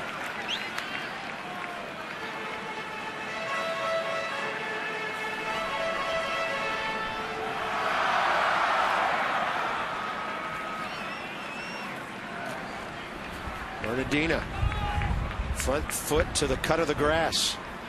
Espinosa down the line at third, way out ahead, and Span lines it foul. A good arm in center with Ruggiano, good arm in right with Stanton. Any fly ball to Juan Pierre is a sac fly. Ruggiano can throw in center field. He's playing shallow. Stanton, good arm in right field. Juan Pierre definitely can run on a short fly ball to left field. He doesn't throw as well as he used to. 1 ball and 2 strikes. Span, a little chopper. There's no way they could turn 2 unless that happens, and Span still beats it out. Solano colliding with Bernardina, and the Nats will pick up a run, 2-0. And Mike Redmond either coming out to check a possible injury or talk to the umpire about contact on the baseline. Well, if you're in the baseline, you're fair game. That's all you have to do is think back to the Albert Bell Fernando Vina play when Vina was, I believe, with the Brewers. when he knocked him into tomorrow on a ground ball very similar to that. RBI for Span. Nats lead 2-0. And while their trainer looks at Donovan Solano, who gets the 4 unassisted play, Redmond talks to the umpire just a bit, but not much. As a base runner right here, it's your responsibility not to get tagged out to create the double play. I think Roger Bernardina got away with a little mistake right there, but once he made the mistake, I guess take him with you, right? You're right here. You can't get tagged out. He was caught in no man's land and basically grabbed him and threw him down to the ground. I guess you could call that a shark attack. I'm glad this isn't the NFL. That might have been holding right there on second down. That's definitely a shark attack. Nats pick up an unearned run, lead it 2-0, and here's Worth. And remember, Span was on the run last time. Olivo gunned him out. You know, and Solano, even though he made the tag and went down, he made a really good play to get the ball to first. Only the speed of Denard Span kept that from being a 4-3 double play. Yeah, Nats got away with one right there. Got that double play written all over it. Fastball for a strike. Worth tonight. Fly ball to right, ground ball to short, strikeout.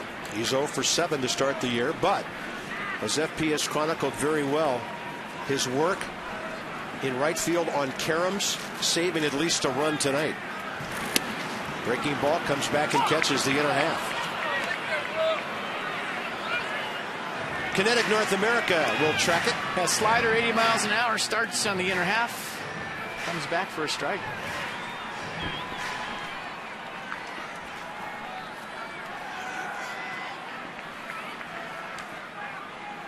Span a medium lead, and he's back in plenty of time.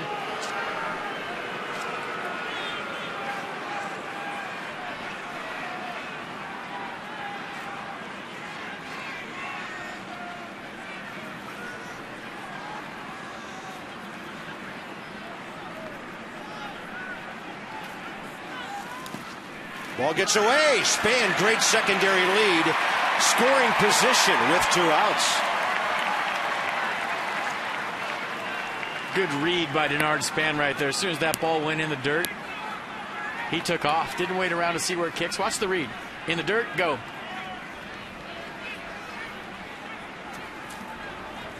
Big ricochet like that, he gets into second easy.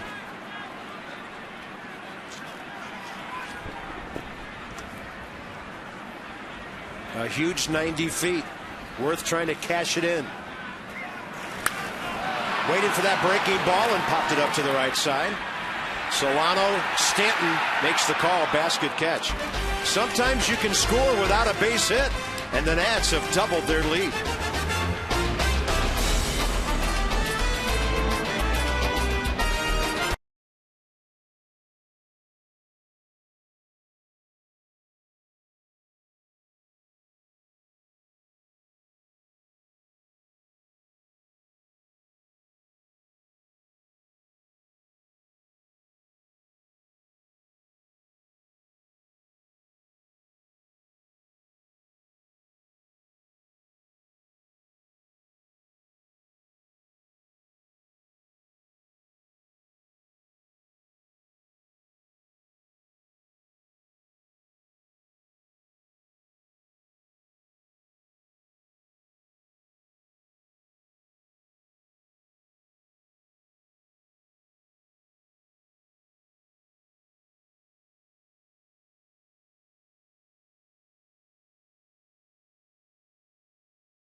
The millions of fans and subscribe Every out-of-market game live online on your favorite mobile and connected devices in HD quality. MLB.TV Premium.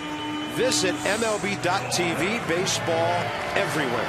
All right, kids, gather around the TV. Uncle FP is going to tell you that there's two sides to the game, lumber and leather. Jason Worth tonight. And a one-run game up until last inning has pretty much saved the day. Justin Ruggiano leading off the fifth right here. Worth playing the ball nicely in his home ballpark, getting into Danny Espinosa. Ruggiano with a big turn, which could have been a leadoff triple, holds him to a double. And then right here, does a nice job of watching him sprint to the wall. He knows it's going to hit that part sticking out. And he holds Placido Polanco to a leadoff single instead of a leadoff double. Eventually turned a double play right after that. So in close ball games, little things like that win you baseball games. Lumber and leather. Jason Worth brought the leather tonight with two big plays. And by the way, before the game, he told me that you and I can never say that that's his biggest hit as a national anymore, because if he gets a bigger hit, we won't be doing the game. It'll be on the networks in the postseason. I guess apparently you and I said that's his biggest hit as a national about 100 times last year. Oh, boy. Drew Storen, 37 games last year, 30 innings, 24 strikeouts, 3 wins, 3-to-1 strikeout to walk ratio. Base is a lefty here. Greg Dobbs came in to play first base. Dobbs' career against Storen, 3 for 5.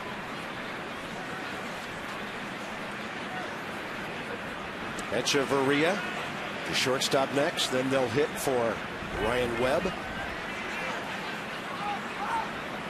Drew from the first base end of that pitching rubber. 93. Had 2-seam fastball slider change from Storen. Fastball in the mid-90s. Slider the wipe-out pitch. He'll throw an occasional change up to lefties.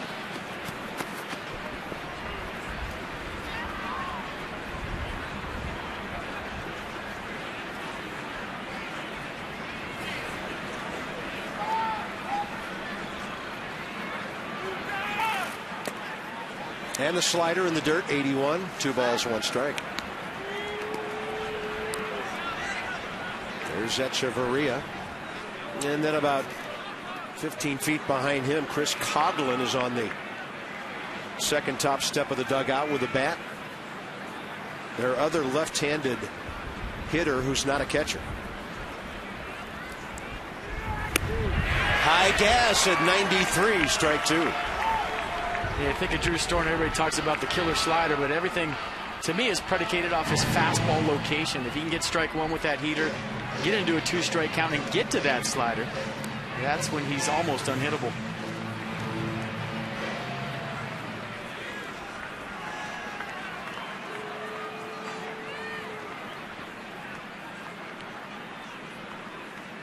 Suzuki moving away. Fastball moving away, and it's fouled away to that side.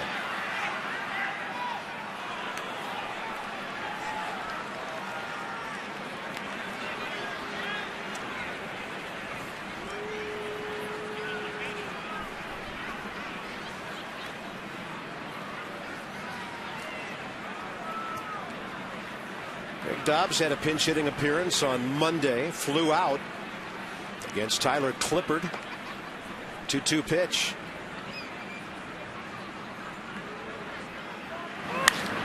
Out to center. Denard Span has to come in as the wind just died and killed that thing. First out, a big one for Drew Storen. Well, tonight, 6 strikeouts by Nats pitching, 5 by Gio and the D.C. area Toyota dealers, helping children and their families by making a donation of $37 for each K to the Children's Inn of the National Institutes of Health. Every strikeout by a Nats pitcher pays off this year.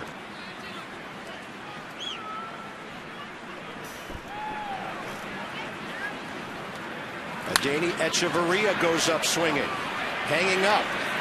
Worth, no room. It's into the seats.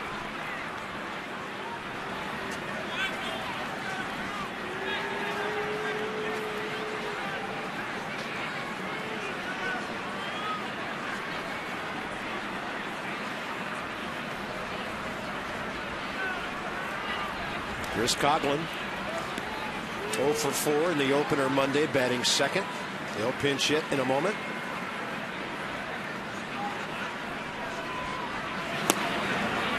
Drew tried to come front door with the breaking ball and just missed.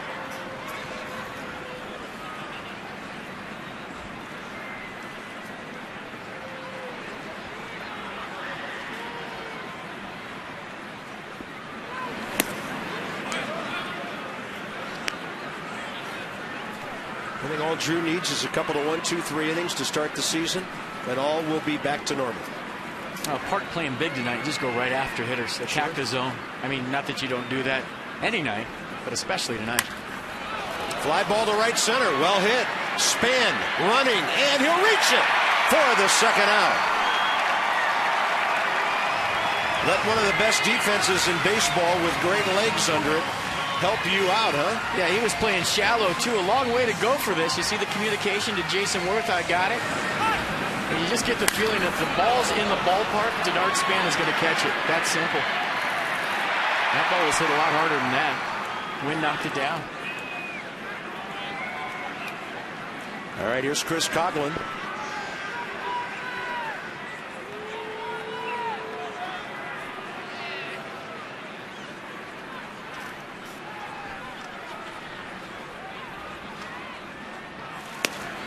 Coghlan career against Storen 0 for 4. Ryan Matthews outstanding last inning after giving up the leadoff hit.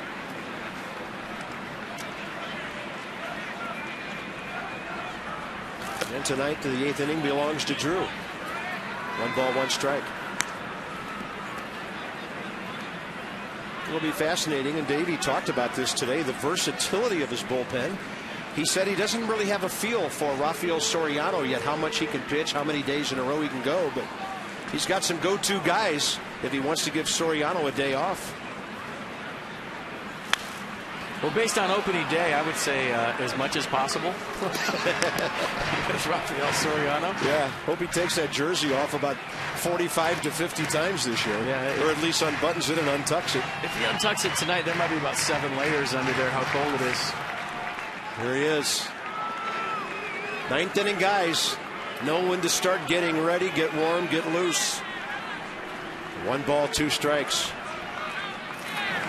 Drew Storen, 82 on the hook.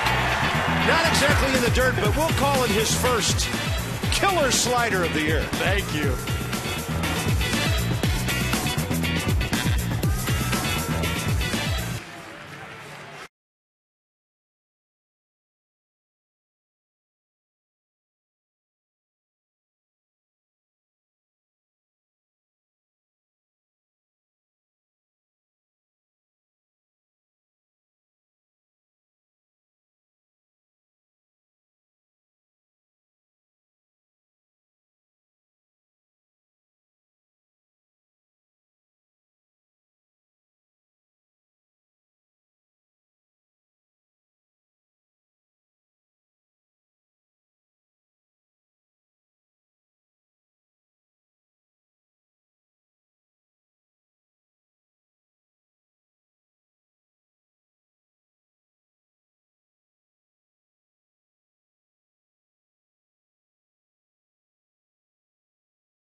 Masson, brought to you by PNC Bank for the achiever in you, and by Ocean City. Visit Ocean City, Maryland for SpringFest May 2nd through 5th. Find out more at OCOcean.com. Chilly night in our nation's capital. Nats pitching staff just about impeccable throughout this series, and there's more to come tomorrow. 4 o'clock, Nats extra 3:30. Jordan Zimmerman goes to the mound. Career highs last year in starts, wins, and strikeouts.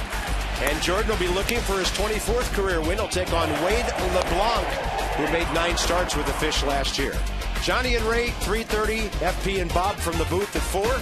And then Jordan Zimmerman sometime around 4:05 for your early rush hour first pitch.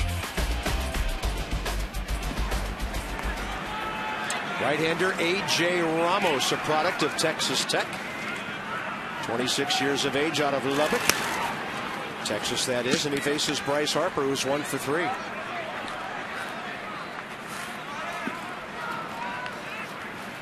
Only career matchup between these two. Ramos hit Harper with a pitch. Bryce jacks it to right field. That's over Stanton's head. Slams off the wall. Bryce wants a 2-bagger, and he's there with nobody out. He hit that every bit as hard as either of the homers on Monday. But he jumped on that 91-mile-an-hour offering from Ramos. Check this out. Up in the zone, get on top. And when the ball isn't traveling, Bryce Harper hits it through the wind to right field. Almost had his 3rd home run of the year. Well, he is 4 for 8. Just off the curly W and right. Stanton having trouble with that one, too. Bryce Harper, leadoff double. That's in business here in the 8th. Yeah, Stanton might have hurried, thinking he had a chance to hold Bryce to a single. Here's Ryan Zimmerman, great right field corner swing for a triple last time. Zimmerman up the middle with a base hit. Here comes Harper. Jewett sends him home. Ruggiano's throw, not in time. The Nats lead 3-0. 2 straight hits for Zimmerman, producing his first RBI of the year. Instant offense. Leadoff double by Bryce Harper. Ryan Zimmerman playing the game the right way, trying to move him to third base. Hits it right up the middle. And 3 great at-bats tonight from Ryan Zimmerman. Triple last time up, lined out hard to right field his first time up. And a base hit here his last time up in the 8th. To score Bryce Harper, Trent Jewett, get that windmill going at third. Wow. Nobody out. Hey, Bryce Harper might be smelling some blood in the dugout, and Zimmerman at first. We'll see what the Nats can do here. Nobody out, couple of hits. Double, single. That's a first look at Trent Jewett waving somebody home. Check this out. Get that windmill going, Trent Jewett. Look at that. He can dislocate something. He might have to ice down after the game right there. You know what I love about it? He was actually in the coach's box. Who does that anymore? That's good stuff. I love it. Trent's a soft-spoken guy who's a great baseball man. A number of years in the Pirates organization. Coached first for the Nats last year with Bo Porter on the other side. He was getting after it. Good stuff. LaRoche 0 for 2 with a walk tonight. Nearly hitting one out of the park last time. The Nats a 3-0 lead. So LaRoche gone for the first out. And Ian Desmond 0 for 3 steps in.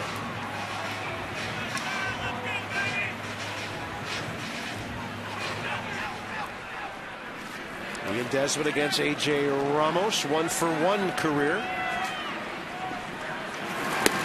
With a base hit, a single. Hey, we didn't even get to Ramos's repertoire. He's a 5-pitch guy. Fastball, slider, cutter, curveball, change. Rosenbag.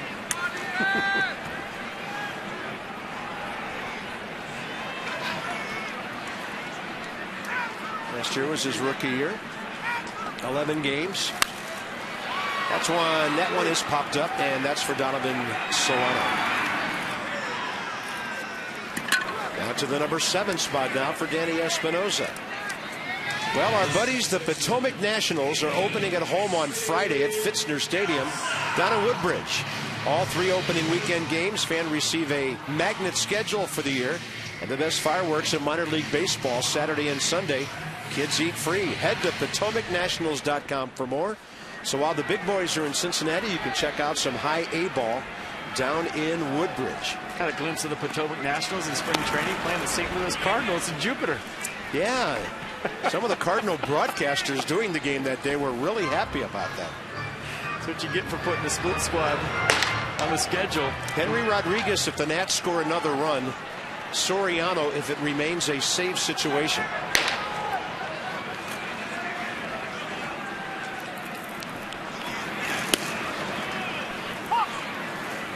Danny Espinosa, a run scored tonight after his ground ball was booted by Donovan Solano back in the 7th.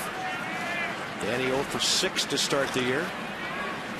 3 runs on 6 hits tonight, 2 runs on 5 hits Monday. But it's really hard to lose when you're not giving up anything.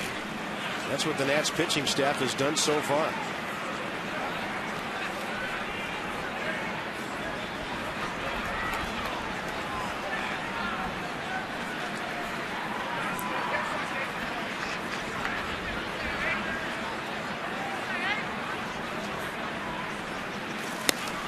Off speed.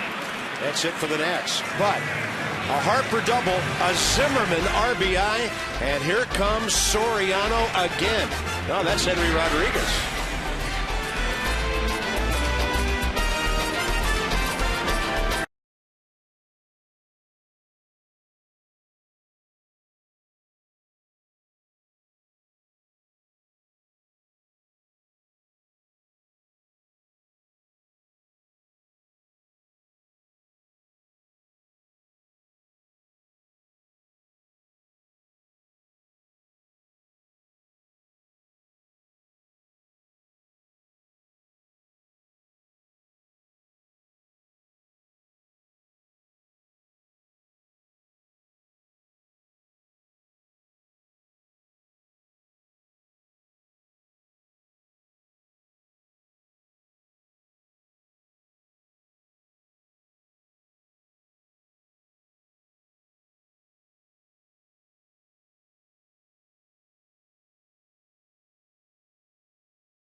The Marlins 3-0, out hitting them 6-3.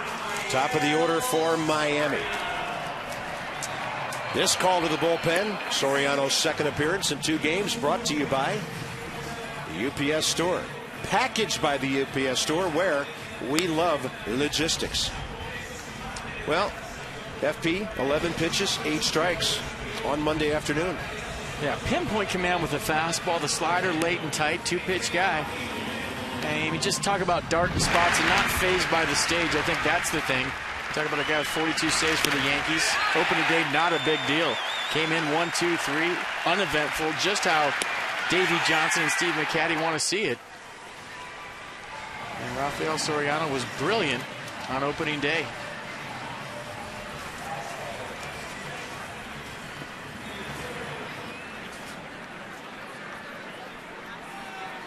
Juan Pierre flew out against him for the first out in the 9th inning Monday.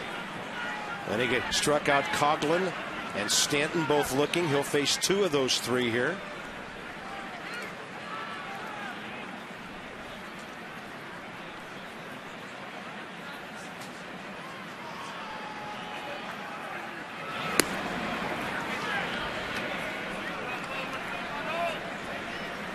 So in his career, Juan Pierre 2 for 8 against Rafael Soriano.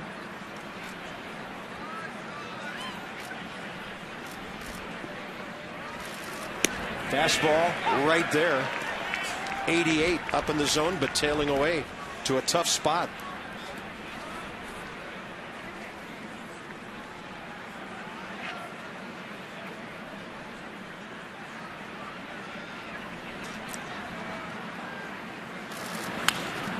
Right on the hands, and that foul ball out of play.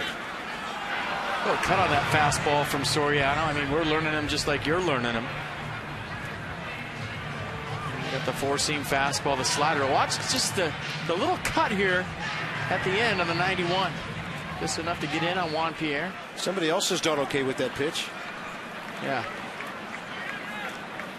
Right near the trademark. 1 ball, 2 strikes. He got him on a hard-breaking ball down and in. Pierre could not stop. 1 out.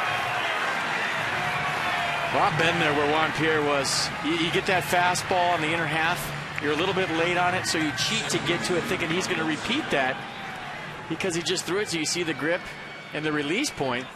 As a hitter, when you get anything on the inner half that you're late to, it gets you on the hands. You cheat to get to it, and that's what Juan Pierre did, and he got the slider. Couldn't hold up.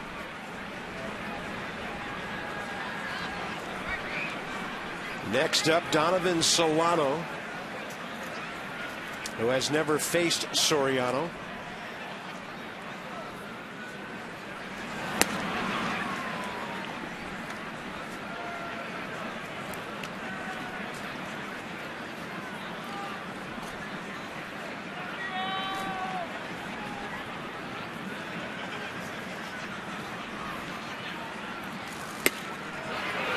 Counts back even, 1-1. I mean, to be a good closer at the highest level, you have to miss bats. You have to be able to strike guys out. Get ahead with the fastball, get to a 2-strike count and that devastating slider.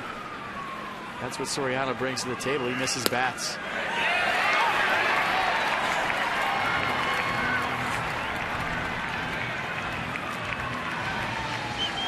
See if he goes to a slider right here in a 1-2 count.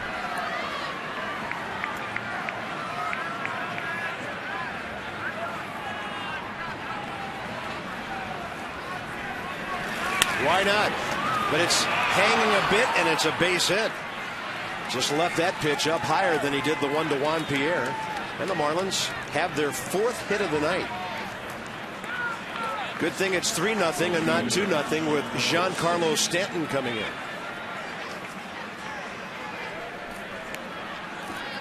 Stanton with that strikeout against Soriano on Monday. 0 for 3 career against him.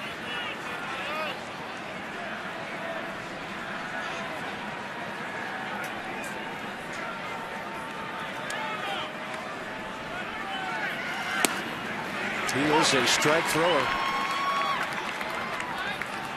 4:05 tomorrow. Jordan Zimmerman and Wade LeBlanc of the Marlins.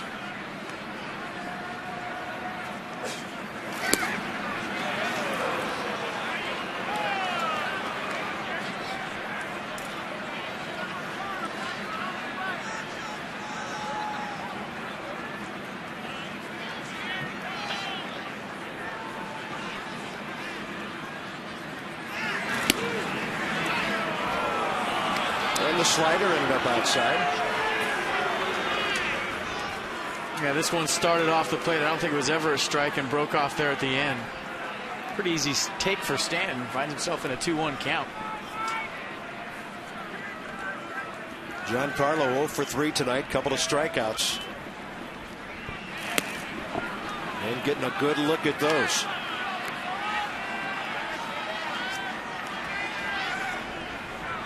Well, you're up by 3 runs. Placido Polanco, not a power guy on deck.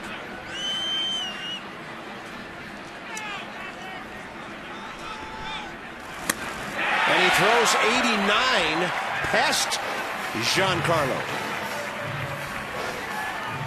Yeah, you like the slider in the 2-1 count, far behind 3-1, and then when challenged fastball to a good fastball hitter, and Stanton just a hair late. See what he does here in a 3-2 count. Very close, and he walked it. Game on for the Marlins. Tying run to the plate. 3-2 fastball. Let's see what Pitch Track had to say. Well, according to Pitch Track, Eric Cooper made a perfect call. It was just off the plate. So here's Polanco. Opposite field base hit. That little shot off the trademark against Ryan Matthews 2 innings ago. He's a good contact guy.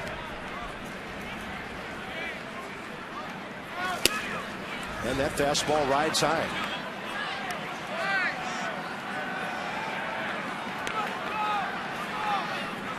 Second base Solano, first base Stanton. The only guy that really matters is holding a bat. And that's 2-0.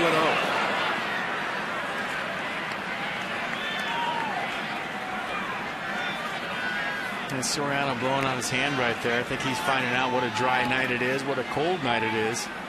I don't think he's really got a feel for the baseball.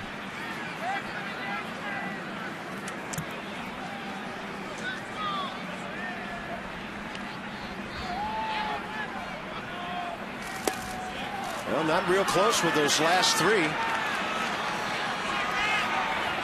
Don't want to put the tying run on base here. There's a power guy in the on-deck circle in Justin Ruggiano. And Soriano gets the 3-0 pitch in there.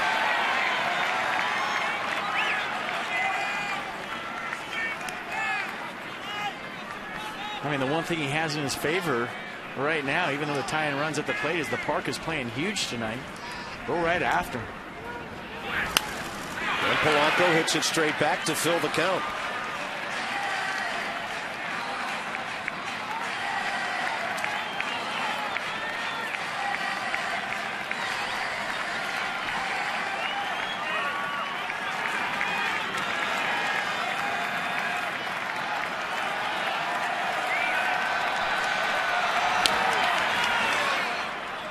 One of the most difficult hitters in baseball to strike out over the past decade. Yeah, how many times you see him in a 2-strike count, spread out, take the stride out of it, just play pepper and hit the ball to right field. That's what he's trying to do right now, the 3-2 count. Rafael Soriano trying to throw a strike.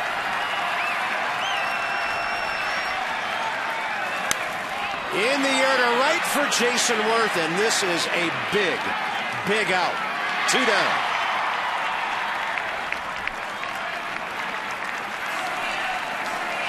And it'll be a hitter and a pitcher who've never faced each other here. What a great crowd tonight. 26,269 braving a 50-degree evening when the wind chill has to be 15 to 20 degrees colder than that. Yeah, they're into it. Dressed warm. The applause aren't quite as loud with gloves on, but hey, it's a good effort nonetheless. Ruggiano tonight. 1 for 3 with a double. Perfect breaking ball from one side of the plate to the other.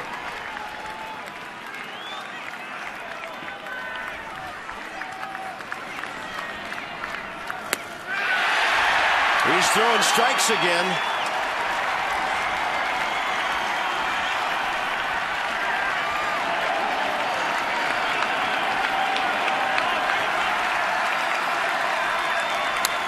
And a fly ball to right. It's Espinosa. LaRoche. Danny gets there and drops it. In foul ground, he got to the ball, and it was in his glove for a moment. And FP, you talked about the breeze pushing it away. I mean, that ball started almost right to Danny Espinosa in his tracks. He started to run for it, realized the wind was taking it, and it just kept pushing it away from him. Get that inside-out rotation off the bat of Ruggiano, accented by the wind. You see Espinosa fighting it right there, just couldn't stick. And that cold glove, we talked about it early in the game. Try to keep those gloves warm any way you can. It's hard for the ball to stick on a cold night. Good effort. No balls, 2 strikes. Ruggiano hits one to center. That's not going anywhere except to Denard Span. And the Nats are 2-0 with back-to-back shutouts. Well, one tuck piece right there from Rafael Soriano. FYI, that ball was hit by Ruggiano. Not going anywhere on this night, and Gio is 1-0. Just like Strasburg, Soriano is 2 for 2, and the Nats staff has not given up a run in 18 innings.